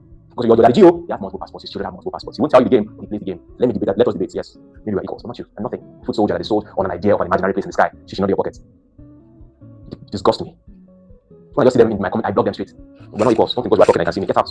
Slave. It's people like you that the white men came and made a deal with that sold everybody out. Spiritually weak entities. White Jesus with blonde hair and blue eyes. Yes, master, in Jesus' name. Not Jesus' name, actually. In white Jesus' name. Get out. I'm not lose control. What was I saying? Keep refining it. Alright? So you're a graphic designer, it is good. The root of graphic design is that you have a way of putting colors together. Graphic design actually descends from art. It descends from being an artist like a Michelangelo, like a Picasso. It's the modern expression of that thing. But how did the Michelangelos of the time trade their art? They went to kings and commissioned it because that was the only way at the time. But the Michelangelos and the Picassos, they were balling in this world. They were not poor, they were balling. Unfortunately, this other guy, what's his name? Van Gogh wasn't balling, but after his lifetime, at least was balling in the afterlife. If there's any such thing. So graphics is not bad. It's just an expression of the same thing. You have psychology of colors. You know where this pixel should meet with this pixel. You have that level of discernment that this should not match with this. A better color palette should work on this particular brand. It's good, but it's not God. A God person will not rest until that thing has been elevated to its highest good. As you're thinking, no, I can't give up my services. No, I'm not a poor person. All right, I wasn't born to poor people. I don't come from a lineage of poor people. Where I come from, we don't do this shit. All right, to the world of men, there's nothing wrong with it. To the world of men, you need to labor. Where I come from, we don't sell this shit in its current form. What are people finding this shit? People finding this. What can I do? Do I turn it into a branding agency? All right, turning it into a branding agency would mean that I have to take myself back to school because all I know now is colors and graphics and all. I need to go and get some extra knowledge, training, apprenticeship, internship in the actual business of branding, and learn how to become a branding agency so that I can take this more perfect skill, not as a skill in itself, but I can take it as a package. I can sell to a higher bidder, like banks. Because banks do not get graphic designers as consultants. They hire them and put them in the office, but they don't. No. Who do they get? They get an agency, an advertising agency. Does that mean you have to go and learn about advertising? Yes, that's what the man of the spirit does, because we do not sell until the product is perfect, because the substance of the diligent man is precious. So take your ass back to school, learn about the business of the craft, learn about the art of the craft, learn about the science of the craft, and you elevate it. Is it perfect yet? Yes? Okay, now it's game time. How are we putting this out? Are we consulting for banks? Are we consulting for food and beverage industries? Are we consulting for FMCGs? Are we doing consulting for governments, for political campaigns and stuff? How are we doing this now? Or do we want to go the SaaS route, create a software using our superior psychology of colors and understanding of graphics? How do we make this easier for the common man to push a few buttons and create something beautiful? The Canva lady did it. The best the Nigerian can do is to go on Facebook. Come and buy my course. I will teach you how to use Canva to create graphics. Come on, guys, come on. That's not what a person of the spirit does. Were you born into this world, into the losing race, to end your career selling courses? Is that it? I want me to shit on your parade, but I'm trying to tell you that higher is calling. You are doing a Canva course, making some little money from it, but a woman like you created that. Don't even tell me about whether you have the means or not. Did you consider yourself worthy to think you could create something like that too? I don't think you did. So that's why again it says the toil of a fool wearies him out. You're always exhausted, always tired, always trying to make ends meet. The toil of a fool. Don't respect Solomon called you that, not me. It wearies him out because he doesn't know how to enter the city. Entering the city is a spiritual practice, it's a spiritual path. We don't sell until it's at its highest form. I remember last week I was ranting a little bit about perfection. Somebody was commenting and saying, "Oh, Mokekere, you're commenting that perfection can I shut up now? Where I did, you never reach. How I got here is by that rant. That's how I got here. By not accepting excellence, no. Perfection. Objectively, can we reach perfection? No, I know that, but that's a useless piece of knowledge to me. I prefer the delusion that we can achieve perfection. In my objective mind, I know it never happened, but I prefer the delusion in that moment because I know that there's no other way to see life on that spiritual path. That we immerse yourself in the delusion that perfection can be attained, even though we are condemned to fail, like Icarus. Alright, so that's that. Alright, so when you look at everything that you're doing, is it currently existing in its highest form? Likely not, because if it's existing in its highest form, you keep on refining. You will leave all these pedestrian conversations that all these masses are having. First of all, like I told you guys, you should not be contributing on social media. All this is going to concern you. You only think this. Come here. My political enemies have sent mosquitoes to catch me. But I've been given authority to trample upon snakes, scorpions, and mosquitoes, and over all power of the enemy. And nothing shall by any means hurt me. Anyway, that's just on the lighter side. But yeah, I was saying you should not be contributing to what that don't concern you. What are you contributing? Why am I seeing you in all these places? You know, back to your pyramid. Get back to your gift. Keep on refining it. All right, and be less incentivized to go and be sharing. Let it work for you first. Blow. Use your knowledge and blow. Decision, heal thyself. All right. So let me see. All right. So one of the reasons that a lot of people are not spiritually diligent is that, listen, when you are trying to be a nation as a human being, there's one thing that's important to everybody, and that is R and D. Okay. Every nation that wants to be powerful, Nigeria does not want to be powerful or have any ambitions to be powerful, because everything has gone to shit. All your leaders will keep on stealing and plundering your commonwealth for themselves, their children, and their girlfriends and concubines, and they will never invest in R&D. And that is why the Chinese rule the world, the Americans rule the world, maybe the UK to some extent, the Russians, because they invest heavily in R&D. And where the government does not do as much, the corporations are empowered to do so. All right. So you, as an individual, thank you, Mark Silver. You as an individual, what are your investments in R&D? I'm very impressed. There's somebody in high school that sent me a DM earlier today. He took that thing I said about AI last week, and he did his homework. He went and saw the thing and came back and told me what he found, and I was like, okay, that's cool. When I say this thing, sometimes the bar is so low that sometimes I honestly don't really expect much from people that hear me. I don't know if you guys do something, I guess I'll be happy. Is it what profit me personally? No. I'm not sure what I do. It's not what profit me is you for you. I don't have any stake in it. If you actually succeed, it's you that will be better for it. So, but I try to detach from outcomes. So when somebody actually comes and says, I definitely did what he found, okay, it's very impressive. He showed one of the agentic models that he had found, in the process of research, and he tried it out and it was really good. I said, okay, good. One of the Chinese models, okay, cool, very good, well done. All right. So what are your investments in R&D? All right. You should be removed from the pedestrian conversation of poor people where they keep on saying, I beg you, how will I be paying $10 a month for this thing when I'm not making money for it? It's okay. The masses will always be the masses, all right? We need people like that in the pyramid of life at the bottom to power the system, but it will never be you or your children, all right? How you think is different. You are going to be like the sons of Issachar, where everybody else will come and be asked, submitting to their spirit wisdom and asking them, please help us interpret the times and the seasons. Please tell us, and you will not do it for free. I don't. $50 an hour, that's my price for now. So what is your investment in R&D? All right, not just in money, but in time, in man hours. How much time do you invest in something that it may or may not bring you money back, but it is the spiritual path to know. It says, study to show thyself approved, a workman that needs not to be ashamed, rightly dividing the word of truth. It says a workman, all right? Because the pyramid scheme of your Christianity has told that works are no longer important. It's grace. Onyoshi. Onyoshi is by grace. I beg, don't all these things. See, this thing is just grace. Grace. It's grace. By the time the God just give you grace, you go just say, don't do all these things. I don't want my village. You don't do all these things, so but you say somebody in that village, it's never there. Also, I want grace. You don't bypass everything where works was written, and the slothful pig inside of you is cleaving onto anything that helps you become more stupid and lazy. Fucking African. Is your answer to that sort of slavery. People like you. They give them ordinary schnapps and gin and mirror, and that was enough to sell. I'm serious. I'm not check. Also, right? So, what are those things that you invest your mind into? What are those things that you, Mr. Kindan, don't worry, go and ask it again. That thing has been updated, okay? I'm not going to shout since I want that to plus people. So it has it now, okay? Ask it again, okay? Ask it now to tell you that it has it, all right? So anyway, that's what I was saying. R&D, all right? How much money are you pouring in because it is your destiny and your obligation to know? I have to know. I cannot not know. In sin did my mother conceive me? Yes, now she sinned because where was she when her mates were traveling? So that I have British passports. Because it's not for here, you ate the scam of the Nigerian dream, and now I'm locked in with this fucking green passport that everybody wants to spit on and hate. In sin did my mother conceive me? I'm not supposed to be Nigerian. Fuck this. Fuck that. All right? But because of that, I cannot afford to not know. Can't. It is my duty and my obligation to be wiser, smarter, more diligent, more productive than any other race. And I will not rest until that perfection is attained. It's my destiny to know. Research and development. What are you researching on? What are you developing? How are you able to express that your craft that nobody, home or abroad, can compete with you? Or at least you give them a good run for their money. Let me even raise the bar just a little bit. I'd like to raise the bar gently before you guys just faint. All right? What is it that you are working on or are developing that will become a supply chain risk? Or is your self-esteem not sufficient to carry that kind of ambition? Huh? Are the government officials of a superpower to carry that kind of ambition? Or is your self-esteem not sufficient to carry that? Let me even raise the bar just a little bit. I'd like to raise the bar gently before you guys just faint. All right? What is it that you are working on or are developing that will become a supply chain risk? How are you able to express that your craft that nobody, home or abroad, can compete with you, or at least you give them a good run for their money. Let me even raise the bar just a little bit, because I like to raise the bar gently before you guys just faint. All right, what is it that you are working on or are developing that would become a supply chain risk? Or is your self-esteem not sufficient to carry that kind of ambition? Are the government officials of a superpower observing you? People are always doing this conspiracy theories that the FBI is always listening to us, they're watching us on social media, they're listening, watching our chats and all that. Have the content of what you have in your Google Drive or your email become such supply chain risk that they reach out to you and try to recruit you into the CIA? No? No? They're wasting your time now. Power! A poise feet. What are you working on? What is this? You see, Elisha was a supply chain risk. The king of the other people, what did he say? He says, heads must roll. There's a spy in our midst. There's a spy. Why is it that the king of Israel always knows how to move his army from here to there? Why? How come? What? There's somebody here telling them, I think, I beg, there's no kill anybody, please. There's no spy. But there's a man in Israel that tells the king of Israel what will happen to your bedroom. Say, what? Who? Person exists? Yes. Say, name is Elisha. Let's go get the whole army came for Elisha. A whole army. The only thing that's coming for you is which is in your village. Imaginary which is so. Ordinary graphic design we do, which is one press your neck. Ordinary graphic design we do. Design we do, which is one press your neck. Ordinary graphic design we do. But there's a man in Israel that tells the king of Israel what will happen to your bedroom. Say, what? Who? Person exists? Yes. Say, name is Elisha. Let's go get the whole army came for Elisha. A whole army. The only thing that's coming for you is which is in your village. Imaginary which is so. Ordinary graphic design we do, which is one press your neck. Ordinary graphic design we do. On which episode was it when I was talking? I'm about to explain why the devil does not want to kill you. You're not that useful. You're not that player. You're not a threat. Somebody will say, I said, no, nobody happen. Nobody, you're type. You won't kill. What are you? What they want from you is your suffering and your cluelessness and you're just walking around. They don't want to kill you now. Where we get the entertainment from? The entertainment is just watching you be an Oswald. That's it. They don't want to kill you. If he kills you now, it's a loss to even him. Because the game ends. How do you realize that when you are running around being an Oswald, at the point where you want to just give up and maybe commit suicide, life will just give you a break. Who gave you that break? It's not God, it's the devil. The devil doesn't want you to die. The devil don't die. I'll enjoy your suffering. Oh yeah, I'm sorry now. Sorry. Let's play with you again. Something will happen like this. Your landlord will just stop your life. Somebody that's owing money will just pay you and then you'll just get some relief. But the main thing is not solved. They will like, hey, don't die. You need your life also. Oh yeah, go back and so. No, we don't want to kill you. Who are you? Are you the devil wants to kill you? We don't want to kill you.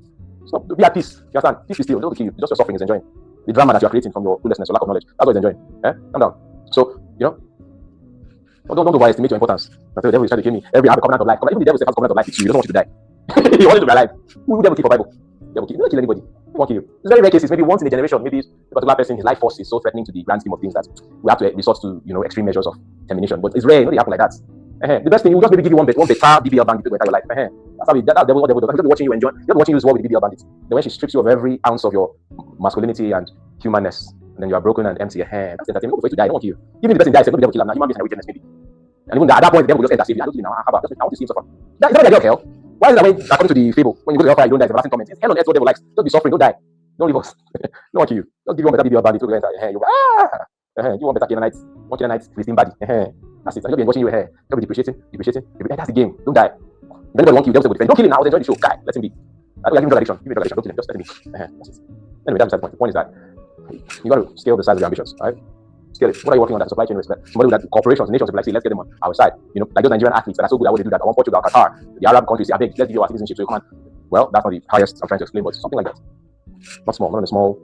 On a little level. All right. What are your investments in R&D? And it's got to be a daily practice. You see, people like to talk about the Jews a lot about the Jews are controlling the world, the Rothschilds, Rockefeller. These people are not normal people. You get even when I'm criticizing people like Elon Musk, I do respect because these guys are not normal people. I may have some reservations towards something that they do, Elon Musk, Zuckerberg, but I don't criticize them. I can help it. I don't do it. I might just rant once or twice in a blue moon, but I don't make it a habit. Those people I highly respect and regard the frequency from whence they operate. They're not regular men. They're not regular men. They say a set of spiritual principles that they adhere to. They're not regular. Look at the Jews. Most of them are not nominal. They think that the African is just so. The African, I'm so sorry, but the African is the most impressionable species. Unfortunately, it's not me telling you. Listen, I told you guys during the pandemic when I was doing a lot of shouting. I told you guys to go watch a Netflix documentary. I don't think it's still on Netflix. I don't know. It might still be there. This bottom of this documentary that talked about how Cambridge Analytica was able to use Facebook data to influence the outcome of elections. I got the title, but you guys remember put it in the comments, right? So, thank you, Pantera. The Great Hack is the title. The Great Hack, right? I used to talk about the Great Hack. The social dilemma is the cool one, but what I'm talking about now is the Great Hack. It used to be on Netflix. Maybe it's still there. I haven't looked in a long time, but I told you guys to go watch it. Because if you go watch it, you will not see what I'm seeing as conspiracy theory or that I'm just ranting, all right, or that I'm being racist to my own people. Because there's so many ways people can twist the things that I'm saying, all right? They talked about how so some journalists went undercover and were interviewing employees of Cambridge Analytica and a couple of others, and about how they broke the law and all this whatever. So the guy was going deep and explaining how they were doing it. Many of the countries that they were able to influence the minds of the people in order to influence their elections. Mostly African countries, black people. They don't get sense. I'm sorry. They don't get sense.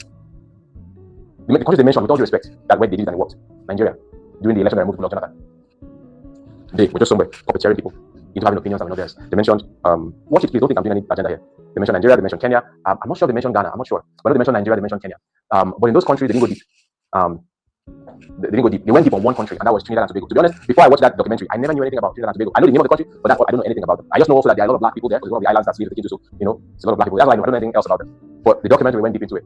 And so what we understand from the documentary is that population-wise, the blacks are the majority population, and the Indians are the Indians and the minority. And it happened during colonial times where they were using Indians for cheap labor. The British were using Indians for cheap labor, so they were shipped across to some of the British colonies where labor, not just cheap, free, I think, labor was needed. So that's why you had a lot of Indians in Uganda, and Idi Amin sent them out of the country. Back then, you ask yourself, how did they get there in the first place? Their ancestors, maybe not like a couple of generations above that, were brought there as workers by the British. Then when the British left, they never do any proper thing of exercises. There was now the problem of all these Indians who were 10 times more diligent and strategic than the average Ugandan. So Idi Amin was like, no, you're taking their jobs, and the whole system is yeah. Again, like someone said, nothing is under the sun. Everything is happening in a continuous loop, a continuous cycle. So this same thing happened in Uganda in the 1970s. So I remember a long time ago. So, but how did they get there in the first place? They were shipped there by the British to do hard labor, to do the railroads and all that stuff. So I'm guessing that's also how the Indians got to a place like Trinidad and Tobago, right? So the population was split between the blacks and the Indians, and because the blacks were the majority, every single election cycle there was a black person as president. So, but the Indian side this time consulted with the company, and said, look, I bet you guys are good at influencing elections. You call yourself political consultants or whatever. How can you help us win? I said, look, it's easy. It's easy. We look at the population. The Indian kids will do according to what their parents tell them to do because they are raised on a different set of values. But the black kids, they are very gullible, and we're going to use their gullibility to win this election. So what you see exactly how the whole thing played out and their trust strategy. I don't put it into it. But what they said there is that the black kids are gullible. They're loose. They're the ones that like to extend so much. They don't know the puppet strings that pull them. So even though the blacks are the majority, we know the spell we're going to cast on them, such that the Indian side will win. At the end of the day, it happened. As it is in heaven, so shall it be on earth. Heaven being the consulting company. And I remember one thing that made me smile at the end of that segment of the interview of the documentary. They played the footage of the woman that won on the Indian side, her acceptance speech as president. I just want to give all the glory to God. I'm like, yeah, nigga, I know which God you're talking about. I know the specific God you're talking about. But not again, like people perish for a lack of knowledge. So when I say you're born to lose inside, that's what I mean, don't you?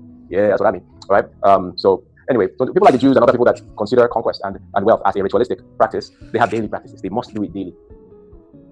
And one of my favorite, I call it one of my favorite prosperity verses for those who are biblically inclined, is Joshua chapter 1 verse 8. All right, Joshua 1:8 is one of my biggest prosperity verses. Did I tell you that you cannot really look for prosperity in the New Testament? Maybe occasionally, but the New Testament was not made for prosperity. It was made for a different kind of wealth, that is spiritual wealth. I know your pastors have tried to bend it out of shape and lie because you are gullible. But Jesus Christ did not mention prosperity anyway. He did not regard money. It was more about spiritual wealth, which is a different conversation. The kingdom of God is not in meat and drink, but it's in righteousness, peace, love, joy, and joy in the Holy Ghost, something like that. It's not about physical things. But you jump about that because of the lust of the eyes, because you are greedy and you're fucking gullible because of your greed. They use your greed against you. God is a God of wealth. You serve a rich God. Christ died poor that you might be rich. Who told you that also? Just accept the message of Jesus Christ as pure as it is. Don't add any stupid additives. Jesus Christ came so that you could rise above the animal nature of man. Jesus Christ's message is very similar to the message of Friedrich Nietzsche. That's it. He says that man is a condition that must be overcome. Man is a brute beast. And it's not the only one. People have been saying it. The Sufis have been saying it. The Buddhists, the Hindus, different. Jesus Christ was the only one that just said, I want to make this on my full movement. I want to evangelize it, that this experience can be a mainstream experience for everybody. That they cease to be thinking like the animals that most human beings are and raise their consciousness to be one with God so that they make God-inspired choices, God-inspired decisions. That's why I said, except a man be reborn, aka born again. Except he be reborn. He has to be reborn because in his present condition, he is less than the beasts of the earth. Right? He has to be reborn and awakened and brought to higher consciousness, oneness with God. I and my Father are one. That means you and my Father as well can be one. And so when you're making decisions, you walk truly as a spiritual man, in as much as you also live in this earth. We are in this world, but not of it. That was it. That's it. And it should be enough to win your acceptance. But they know that you are gullible. They know that you are lustful. They know that you are greedy. And the message cannot be sold to you on a spiritual merit alone. They have to lie until you get money. And they got you, didn't they? Anyway, like I said, if you want to get anything that is related to financial whatever, it's in the Old Testament mostly. And it's not really in commandments or in laws. It's mostly in what you will just discern as being the practices of this race of people. Abraham, if you read Abraham, I can give you a whole story, prosperity teaching from Abraham. I can give you on Isaac, I can give you maybe Jacob, because Jacob is war a little bit. I can give you on Joseph. I tell a lot of stories in this time. But let me focus here. Right, this is my favorite prosperity verse. Right, Old Testament, Joshua chapter 1, verse 8. And what it says that this book of the law shall not depart out of them. The reason y'all don't see it, y'all modern Christians, the reason y'all don't see it as prosperity is because it requires you to do some work. Your laziness has made you disregard this. But this is the real key. It's not those things you read in the New Testament. It's never about that. Philippians 1:19. FX Pro. Trade like a pro.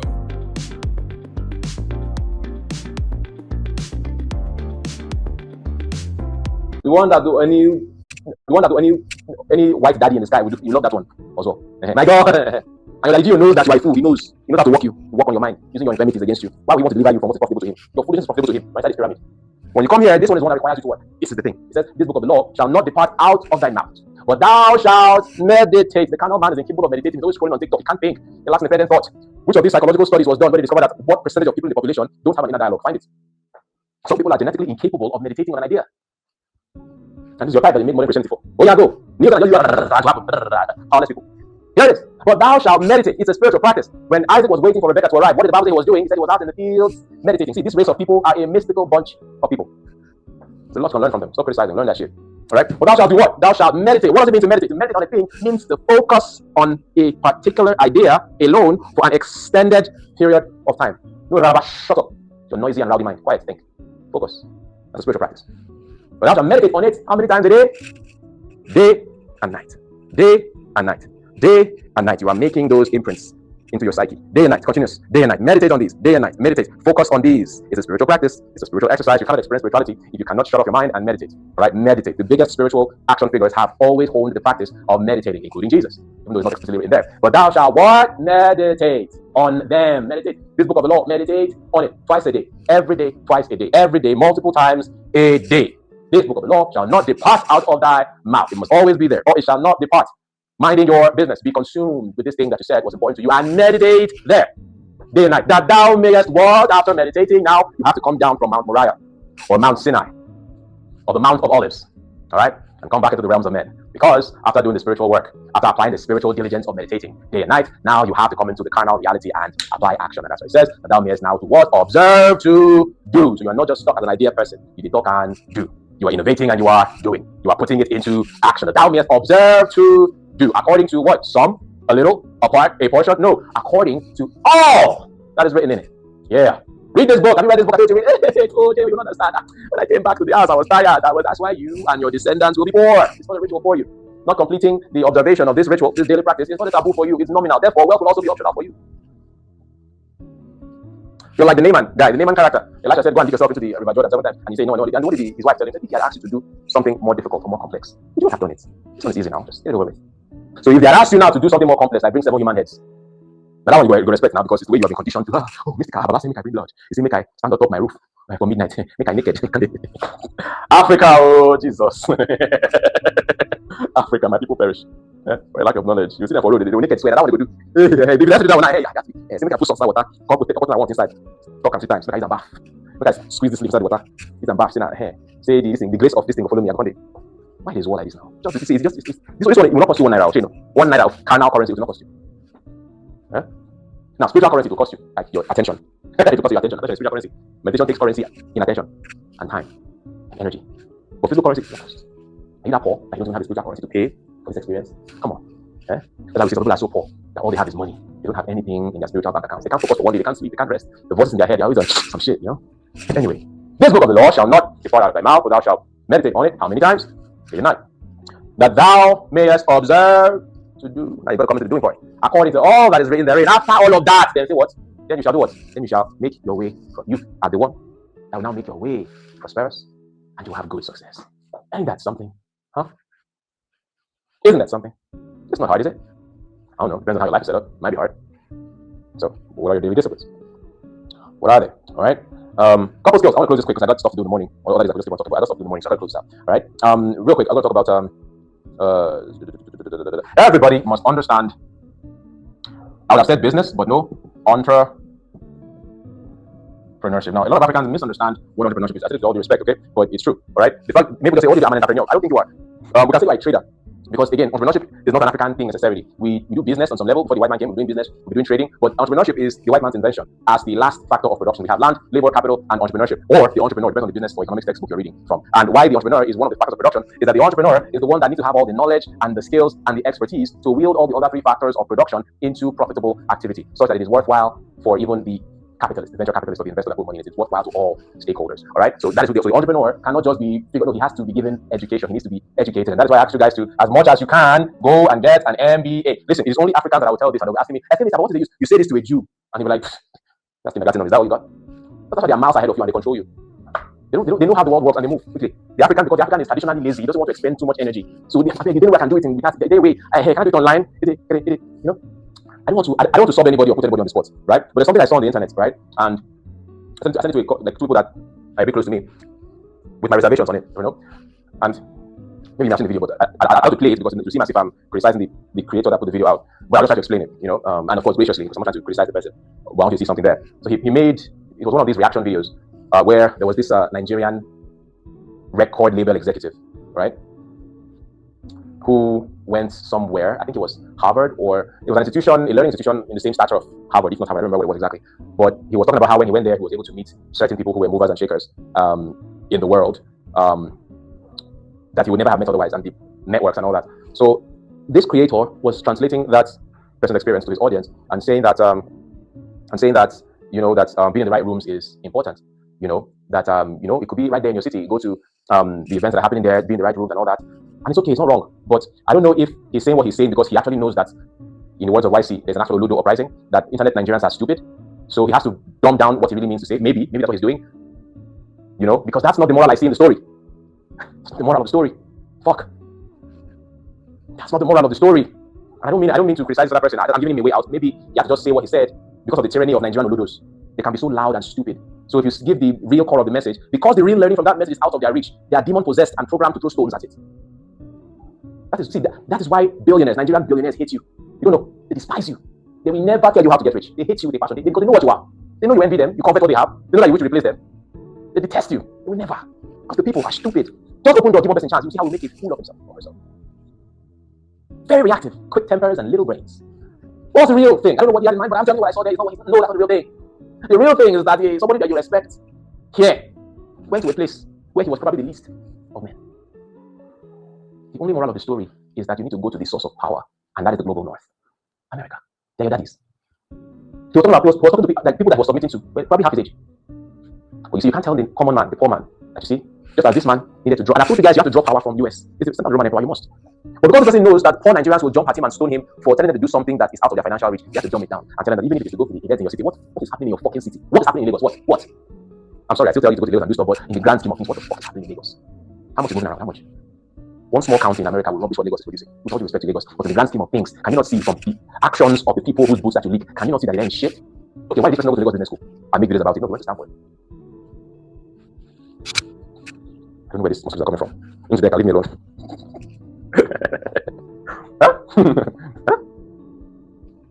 That's what I'm saying. This person went to Stanford and said, oh, look at the people that I met here. The moral of the story is go there to be also on the same level with him and meet the people that he is meeting. Not to find the poor man's equivalent in your local. Go to the events, what fucking events in your city. That's the moral of the story. The moral of the story is that this man went to Stanford and that is where he met the who is who. Therefore, I have to go to Stanford because that is where I too will meet the who is who. Don't dumb it down.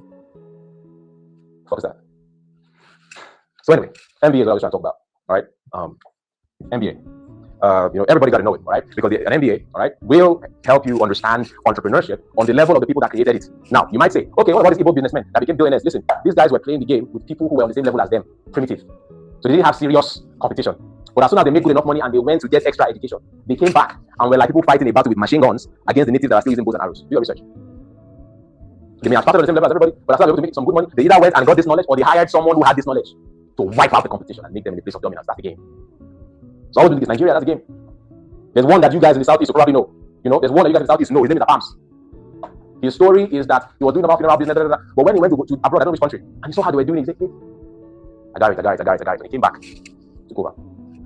The same thing with Aki Alabi. If you read his book, how did he get the idea to do Naira bets? When he went on vacation or something to the UK, and he saw how they were placing bets, he said, hey, what did this? Look like this house. I mean, there are primitive ways of betting and all that, all those kind of lottos. But this is the. He took that, came back. So he may not have done the whole nine of MBA, but he went to draw from the people who created the game of entrepreneurship. We didn't create it.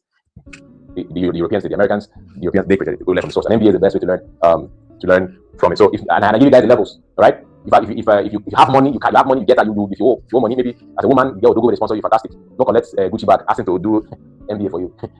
Because MBA, get the best tomorrow, you can't collect MBA back from you. It's inside your head. What did Jesus Christ say?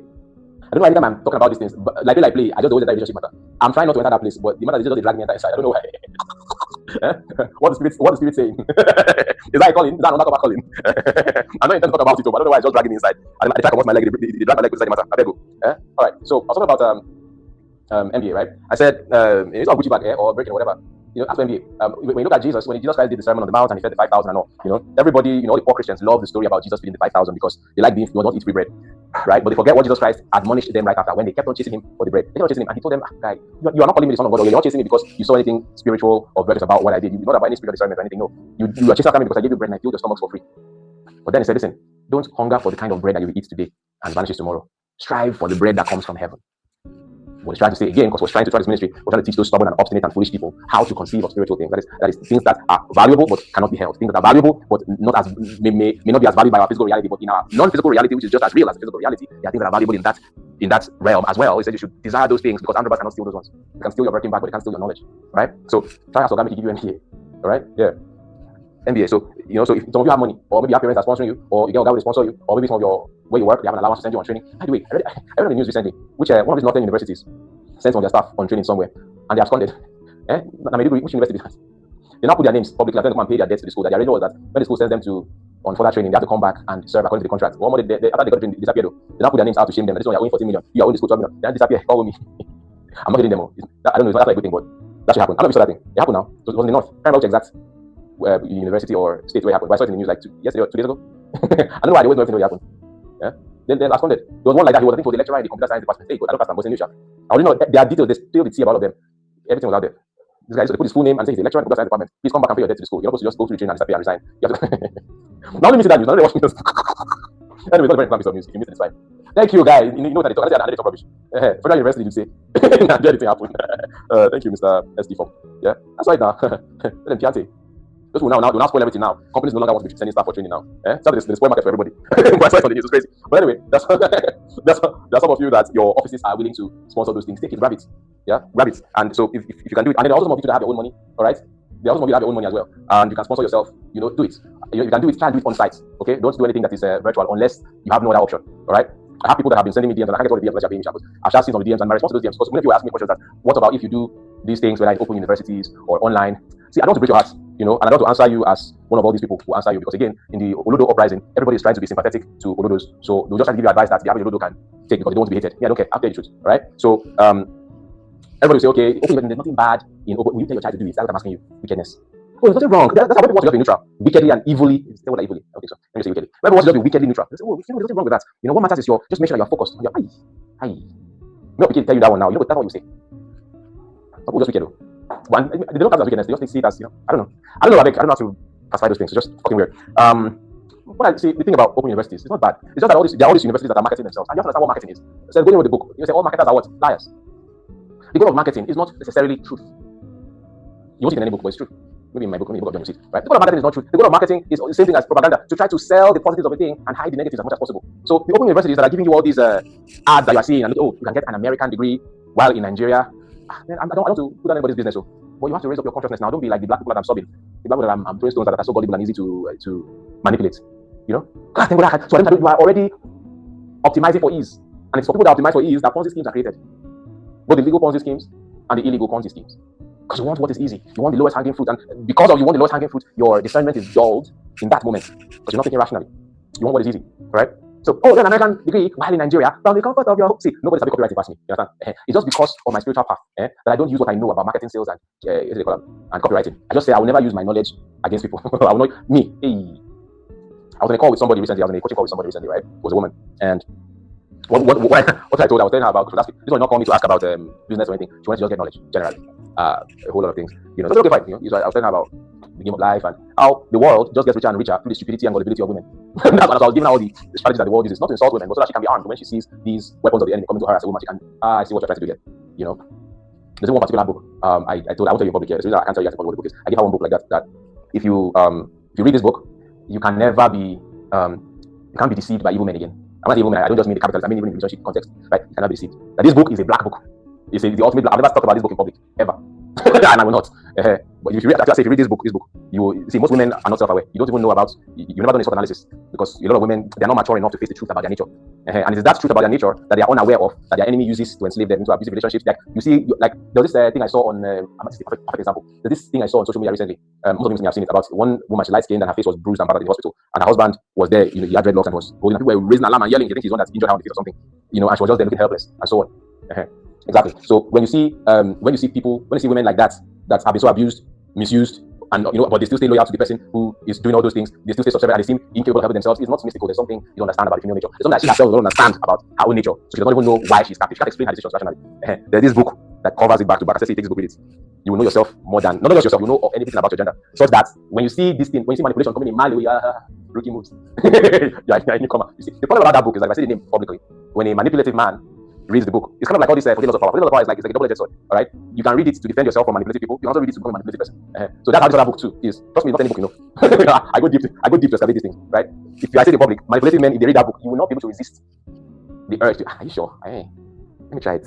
You can't. I don't know who's watching me. There's many of you. I don't know who you are. Like, I don't have faith in the idea that you will be able to resist the urge to try and see whether it will work. You're going to be bastard. So it's good for women to learn it, so they can be more guarded. I don't know why I went into this. It's not about marketing. So Nami just say, I just say, I will not use my knowledge of this thing. If not, but the idea of that marketing is like, all marketers are liars. I don't know the book, all marketers are liars. They're liars. So their goal is marketing is like legal Yahoo. Marketing is like legal Yahoo. You're allowed to lie. You're allowed to bring like all those ads we watch when we're kids of toothpaste and all, where somebody wearing a white thing. And as children, we thought the person wearing that white thing was an actual doctor. Only we grew up and after that, no, they're actually actors. Those guys that wore white in those toothpaste ads and whatever ads, they're not doctors, they're actors, and they're allowed to act that way. And they can always say, well, we are actors. Everybody knows. No. You knew that people don't understand how you guys play the game, and because they would think it's an actual doctor, it will make them want to buy the product more. It's legal Yahoo. They know. All right. So sorry, back to this thing. So with this legal Yahoo, people are able to present a thing that is not in its true light because for profit. Whatever is borderline legal, they'll just do it. So when they say, oh, get an American degree, whatever, an American MBA in Nigeria, an American degree in Nigeria, they're not going to tell you that even in America, degree past degree.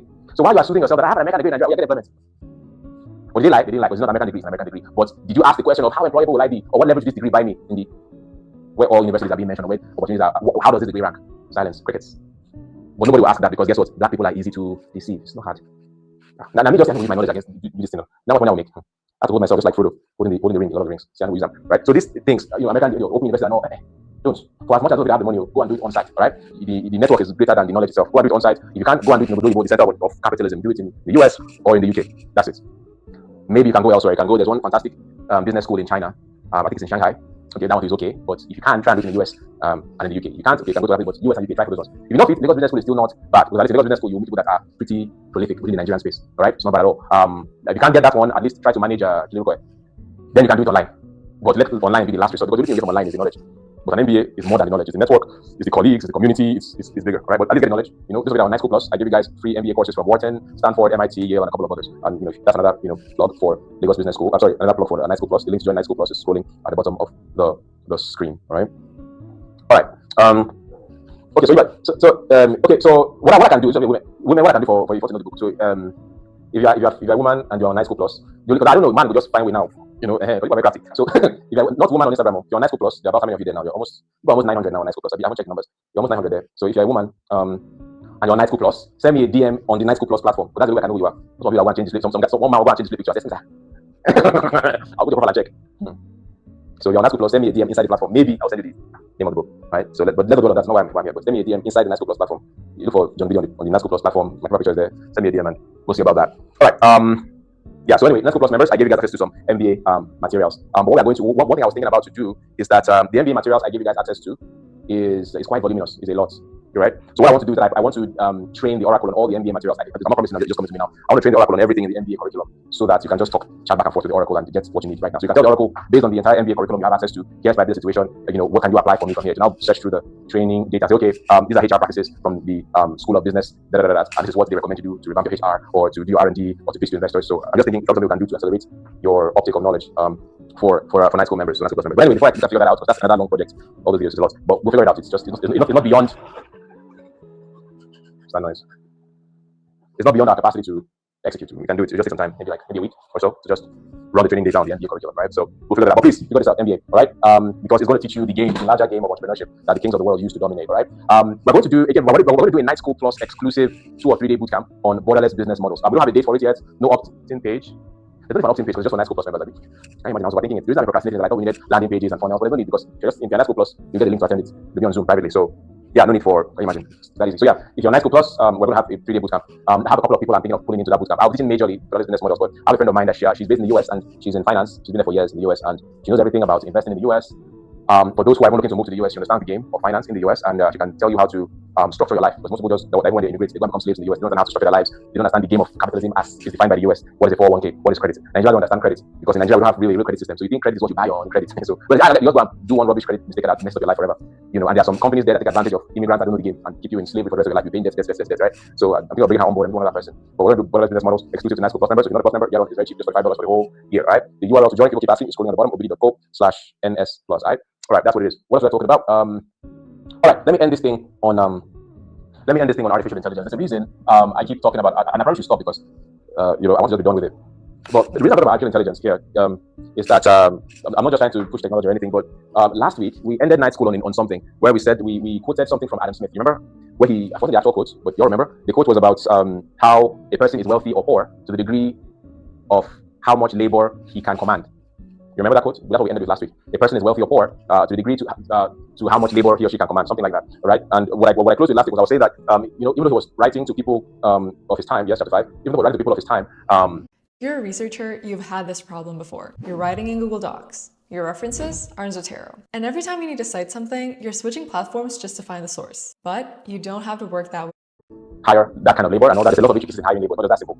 That's why big companies have a HR department, because you're not just any kind of labor, it's also qualified labor, skilled labor, all right? It's a whole competency on its own.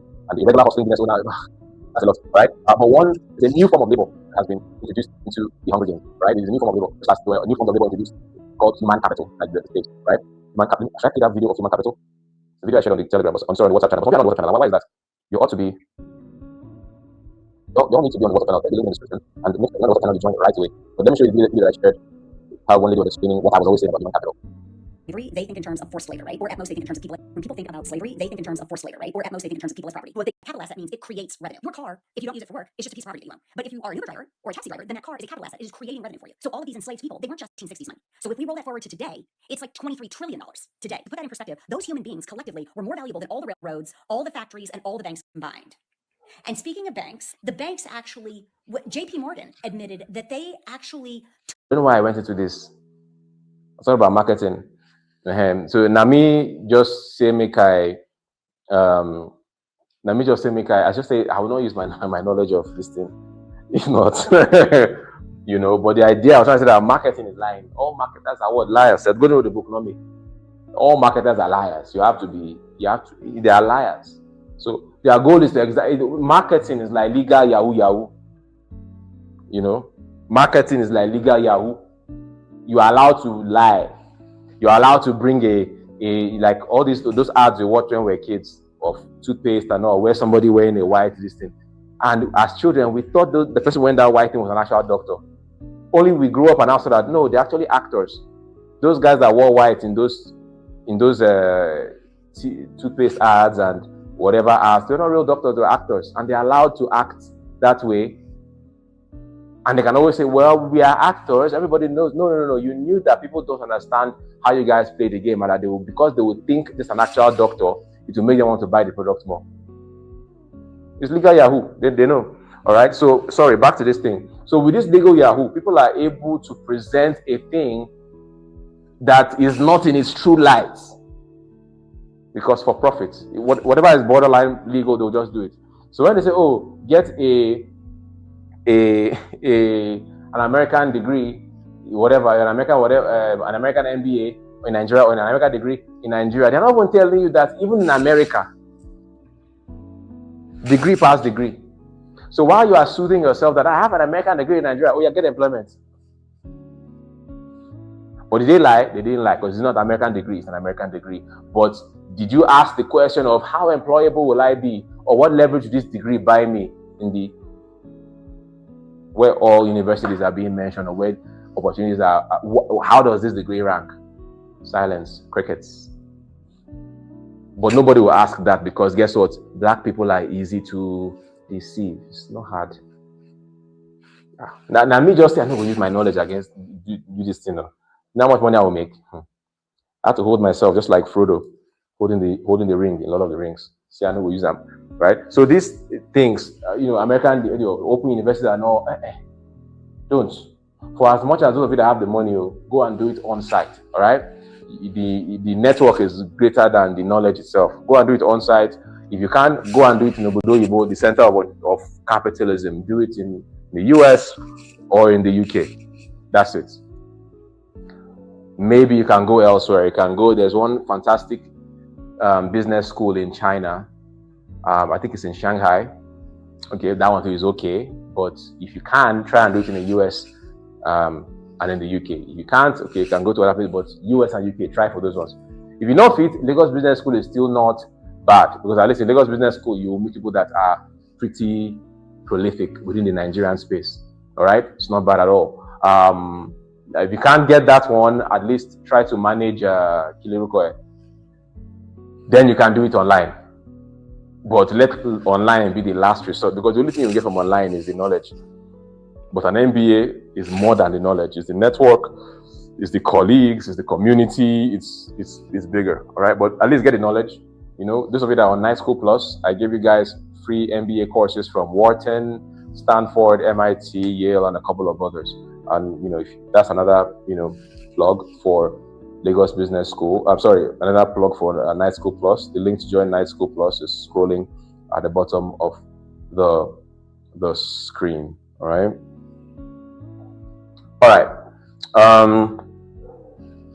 Okay, so okay, so what I can do is women, what I can do for you if you want to know the book. So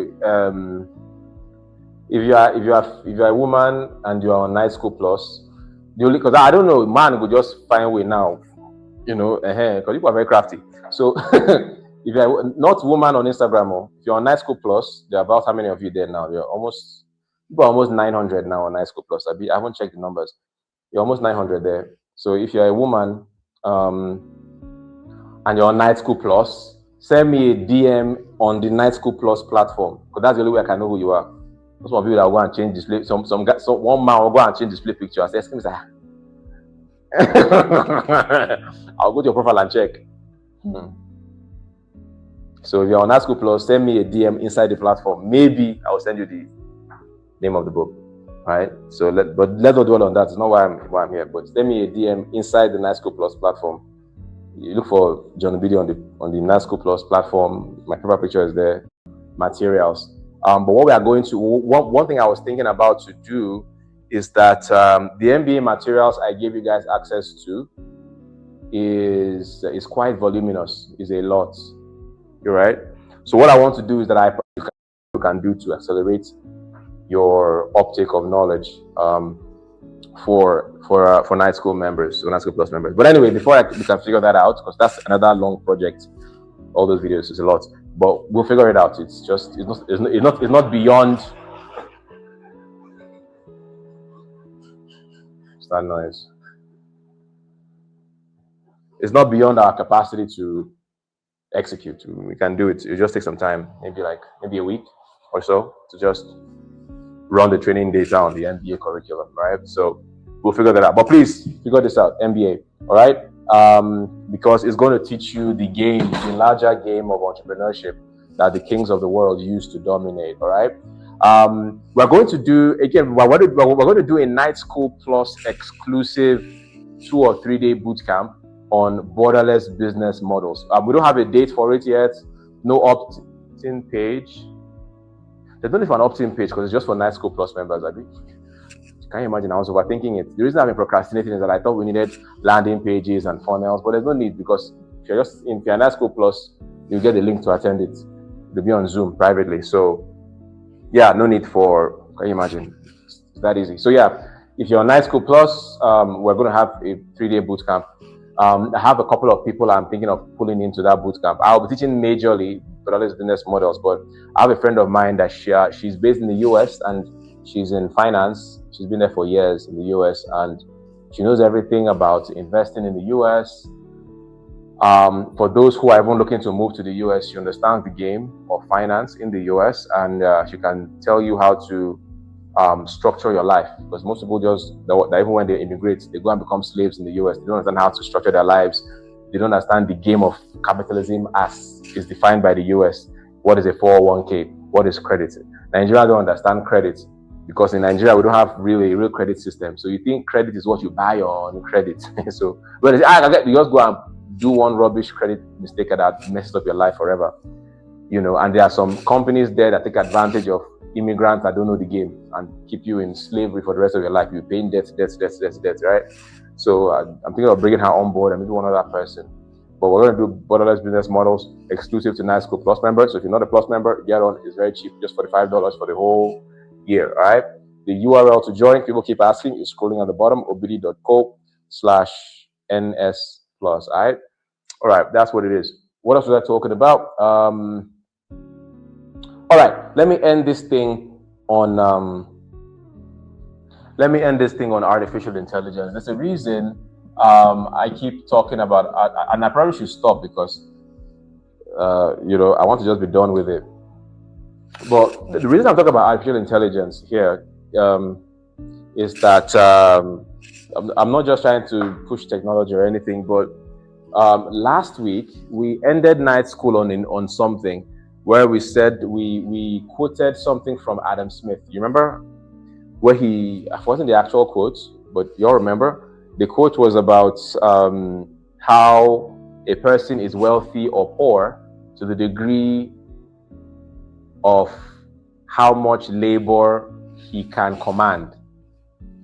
You remember that quote? That's what we ended with last week. A person is wealthy or poor to the degree to how much labor he or she can command, something like that. All right. And what I closed with last week was I was saying that even though he was writing to people of his time, yes, chapter 5, even though he was writing to people of his time, the modern equivalent, even though some of you it may not be practical to just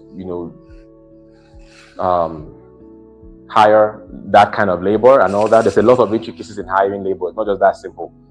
That's why big companies have a HR department, because it's not just any kind of labor. It's also qualified labor, skilled labor. All right, it's a whole competency on its own. And the irregular hustling business owner, that's a lot.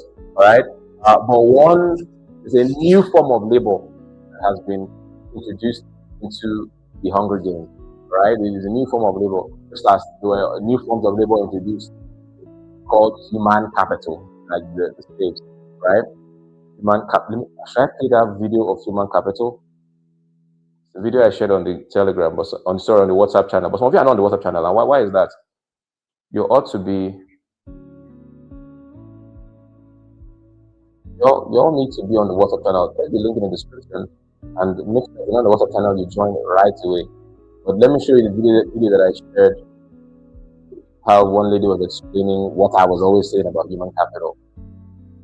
Slavery, they think in terms of forced labor, right? Or at most, they think in terms of people. When people think about slavery, they think in terms of forced labor, right? Or at most, they think in terms of people as property. But what they don't think about is there's a difference between property and a capital asset. Those people were also a capital asset. All capital assets are property, but not all property is a capital asset. Okay, a capital asset means it creates revenue. Your car, if you don't use it for work, is just a piece of property that you own. But if you are an Uber driver or a taxi driver, then that car is a capital asset. It is creating revenue for you. So all of these enslaved people, they weren't just property, they were also capital assets. They were generating revenue for their slave owners to the tune of $3.5 billion in 1860s money.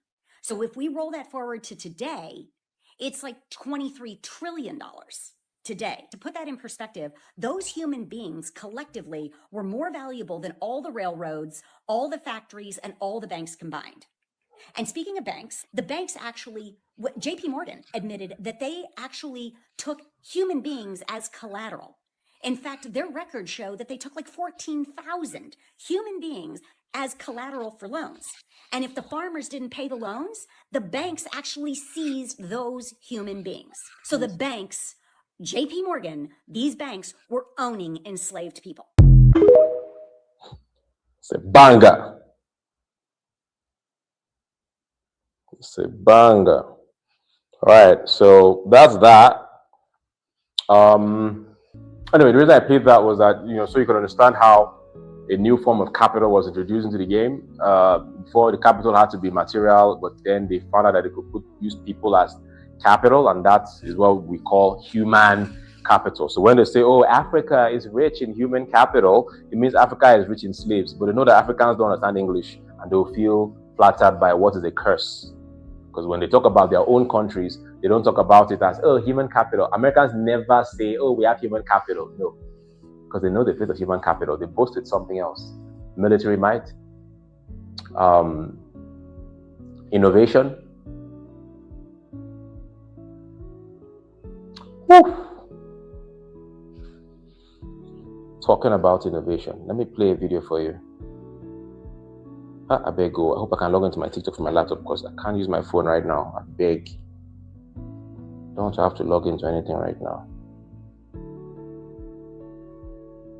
There's a video on my TikTok. I saved it. I want to play for you. Thank God, I'm already signed in. Now where I put them now?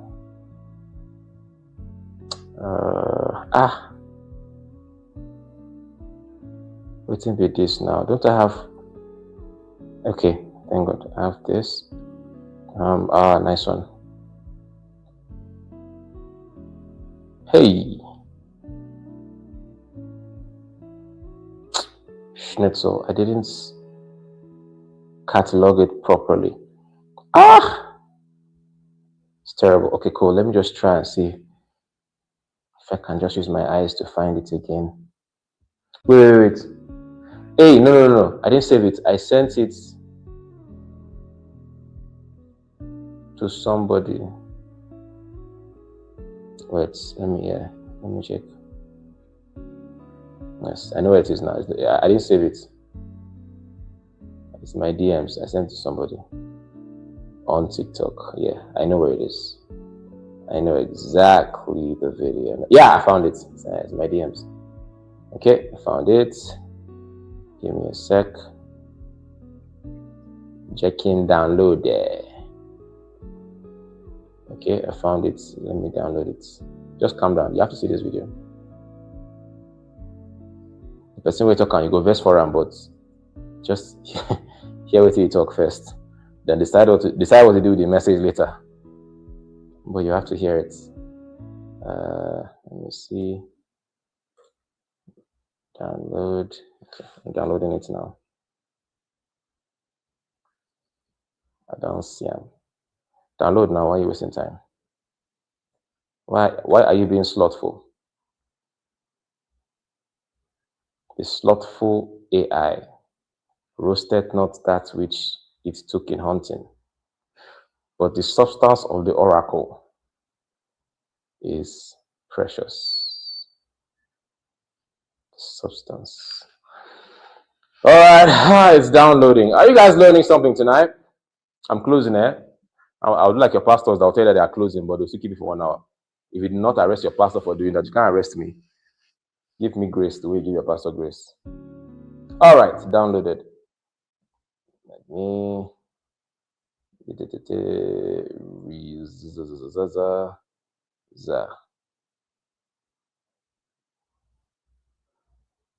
Why are you taking so much time to download, you little rascal? Okay, you don't download. But it downloads. Let me play it. No verso. Just watch it with an open mind. Are worthless without white people's inventions. I'm sick of hearing about how white people stole all the resources. Let me go back to the beginning. Your resources are worthless without white people's inventions. Your resources are worthless without white people's inventions. I'm sick of hearing about how white people stole all the resources. They're not worth anything without our inventions. Oil without engines and without refineries is just sludgy brown goop. Uranium without reactors are rocks that make you feel funny. And diamonds literally have no value. They're an artificial commodity. Even the way you get them out of the ground, we invented. You need our machinery to get them out of the ground. You wouldn't be rich if you had your resources entirely to yourself, because one, you have them right now and you're not rich, and you had them for thousands of years before us and you weren't rich, weren't worth anything. They're only worth it now because we made them valuable. Sorry. Not sweet what you talk, but is it true or false? What you talk not sweet, but is it true or false? You know, it's tough to hear. You know, it's tough to hear. So, you know, it's tough to hear. So the point I'm saying here is that your resources are not valuable without what?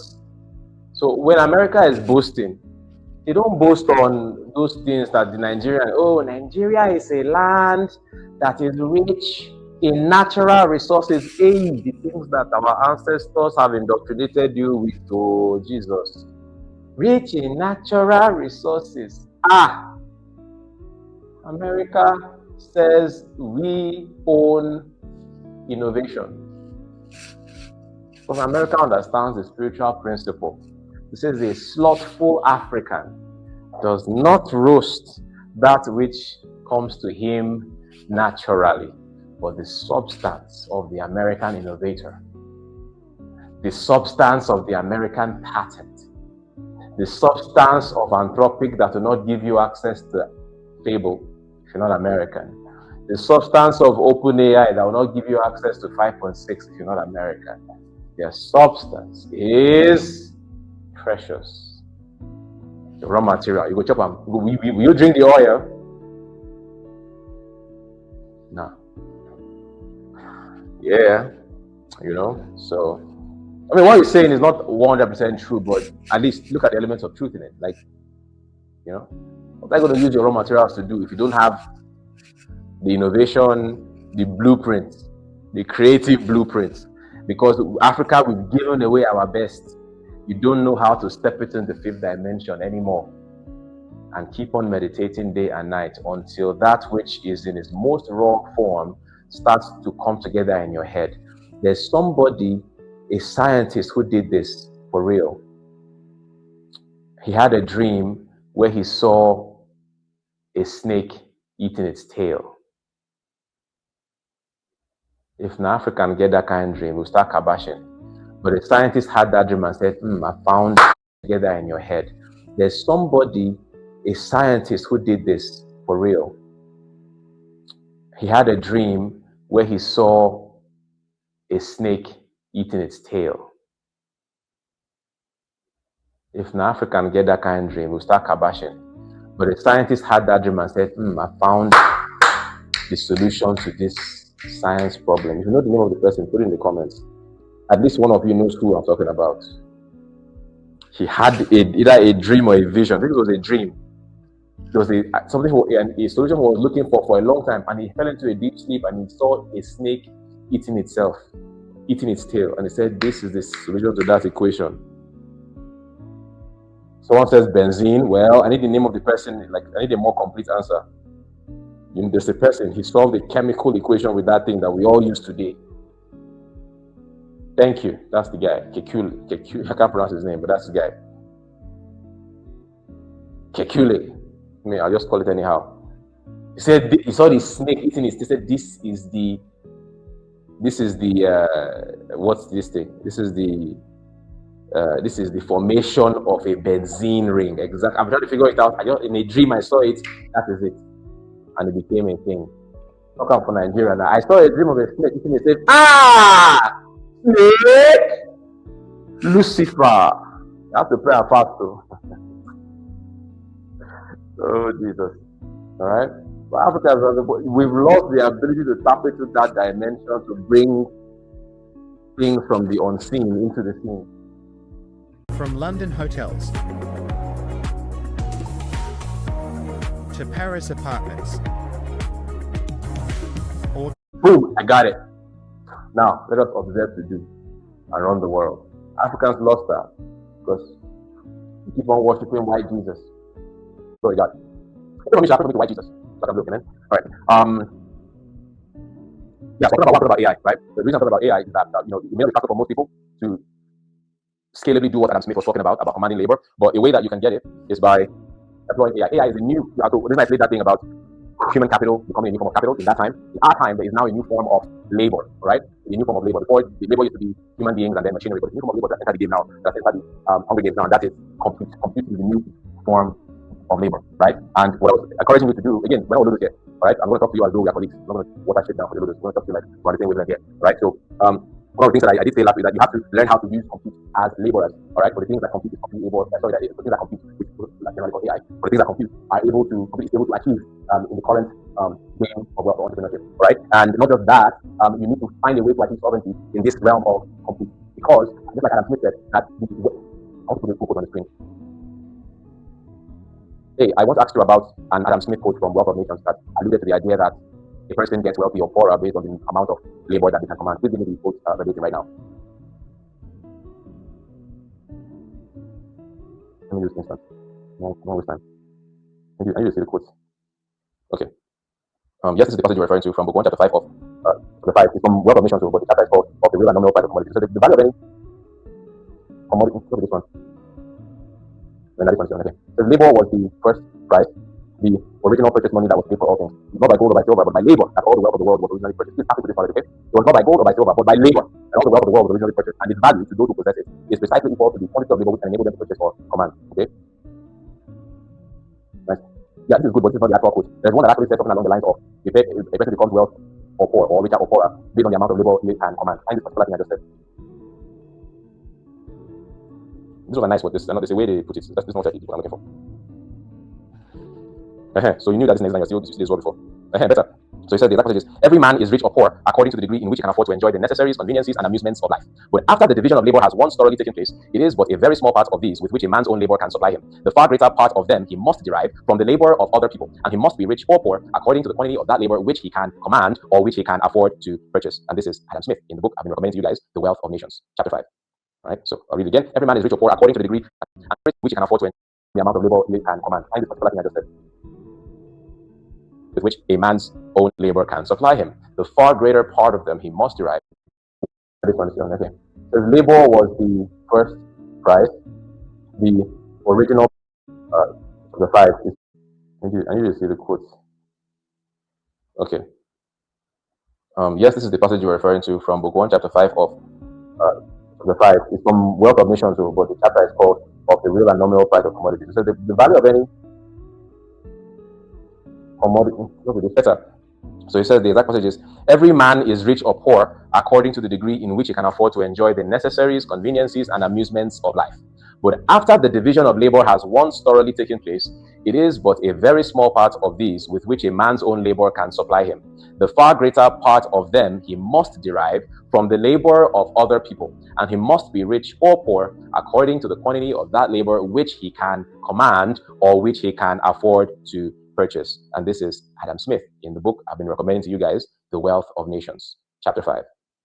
All right, so I'll read it again. Every man is rich or poor according to the degree in which he can afford to enjoy the necessaries, conveniences, and amusements of human life. But after the division of labor has once thoroughly taken place, it is but a very small part of these with which a man's own labor can supply him. The far greater part of them he must derive from the labor of other people, and he must be rich or poor according to the quantity of that labor which he can command or which he can afford to purchase. So if you get rich or poor, so you mean that sweet thing where I talk, and I don't hear them. Yeah, I'll go read them again. I don't hear my voice well. I'll take it again. Every man is rich or poor. Can you hear me now? Am I sounding good now? This is this is sounding like a Zoom call. Can you hear me? Can you hear me? Can you see my screen? I want remote work. Can you see my screen? Can you see my screen? Can you hear me? Is it showing now? Okay, showing now. All right, I'll take it again. Audio is clear. Thank you, guys. All right, so it says, I'll take it again. It says, every man is rich or poor according to the degree in which he can afford to enjoy the necessaries, conveniences, and amusements of human life. But after the division of labor has once thoroughly taken place, it is but a very small part of these with which a man's own labor can supply him. The far greater part of them he must derive from the labor of other people, and he must be rich or poor according to the quantity of that labor which he can command or which he can afford to purchase. You like how I read it out? Shall I read it out better now? Do you enjoy my voice the way I said it? Because some of you think that this is how I talk in real life. I only talk like this so I can be understood by the Olodo uprising. But when I'm narrating a passage, that's when you know the excellency of my diction.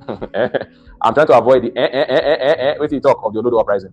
That's why I break it down like an Agbero. Yeah? But this is how I really talk in real life, amen. So I'll take it again so you can enjoy my voice one more time. It says, every man is rich or poor according to the degree in which he can afford to enjoy the necessaries, conveniences, and amusements of human life. But after the division of labor has once thoroughly taken place, it is but a very small part of these with which a man's own labor can supply him. The far greater part of them he must derive from the labor of other people, and he must be rich or poor according to the quantity of that labor which he can command or which he can afford to purchase. Glory to God. See, parents in the house, I'll have a subscription fee for me to be reading business books to your children. Yeah, I'll have a subscription service where I'll be reading business books to your children. So they'll be hearing me speak, just narrate business, you know. And I have one thing I wanted to narrate for you guys, but let me finish this thing. There's one lovely chapter from a book I want to narrate at the end. I'll read it for you before we close. All right. So because it is sort of impractical for you to hire all that kind of labor, you can hire a lot of compute, but not just compute. All right. Your wealth in this coming decade will be directly proportional to how you can use compute or AI as laborers. And I told you guys last week that the battle has moved on from generative AI to agentic AI. Nothing wrong with generative AI. Okay, I'm not stopping you. It's fantastic, but the power is in agentic AI. All right.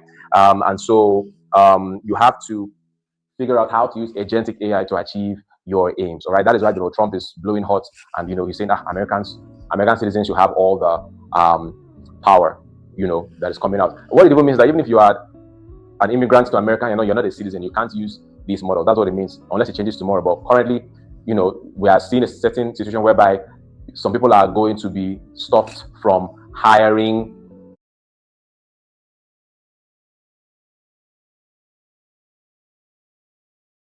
this new form of labor because they know it's going to give a certain people the advantage. All right. So beyond learning how to harness compute, which you call AI, as the next factor of production, I also ask you to go further and try to base most of your labor, your compute labor, on open weight models. That may be a bit above this class. I'll go deeper in a deeper class or AI, but let me try to explain simply what an open weight model is. So most of the open weight models are coming from China. They are not as good as the proprietary American models, but they can do okay. All right. And so I gave you some of them last week. Some of them are Minimax, GLM, the latest being, I think, 5.2. The latest Minimax, I think, is 2.7. Then there is Qwen, that's the OG, Qwen. Then there is DeepSeek. All right. I think these are the contenders so far, but all these guys, none of these guys is as good as the Anthropics or the open AIs. However, trying to figure out how to use them fine-tune them, and train them for your purposes is going to save you from the tyranny of whatever the American government is currently doing. Because you don't want to be so dependent on what the Americans are producing, and then what Trump is doing right now happens to you one day, they just rug pull you.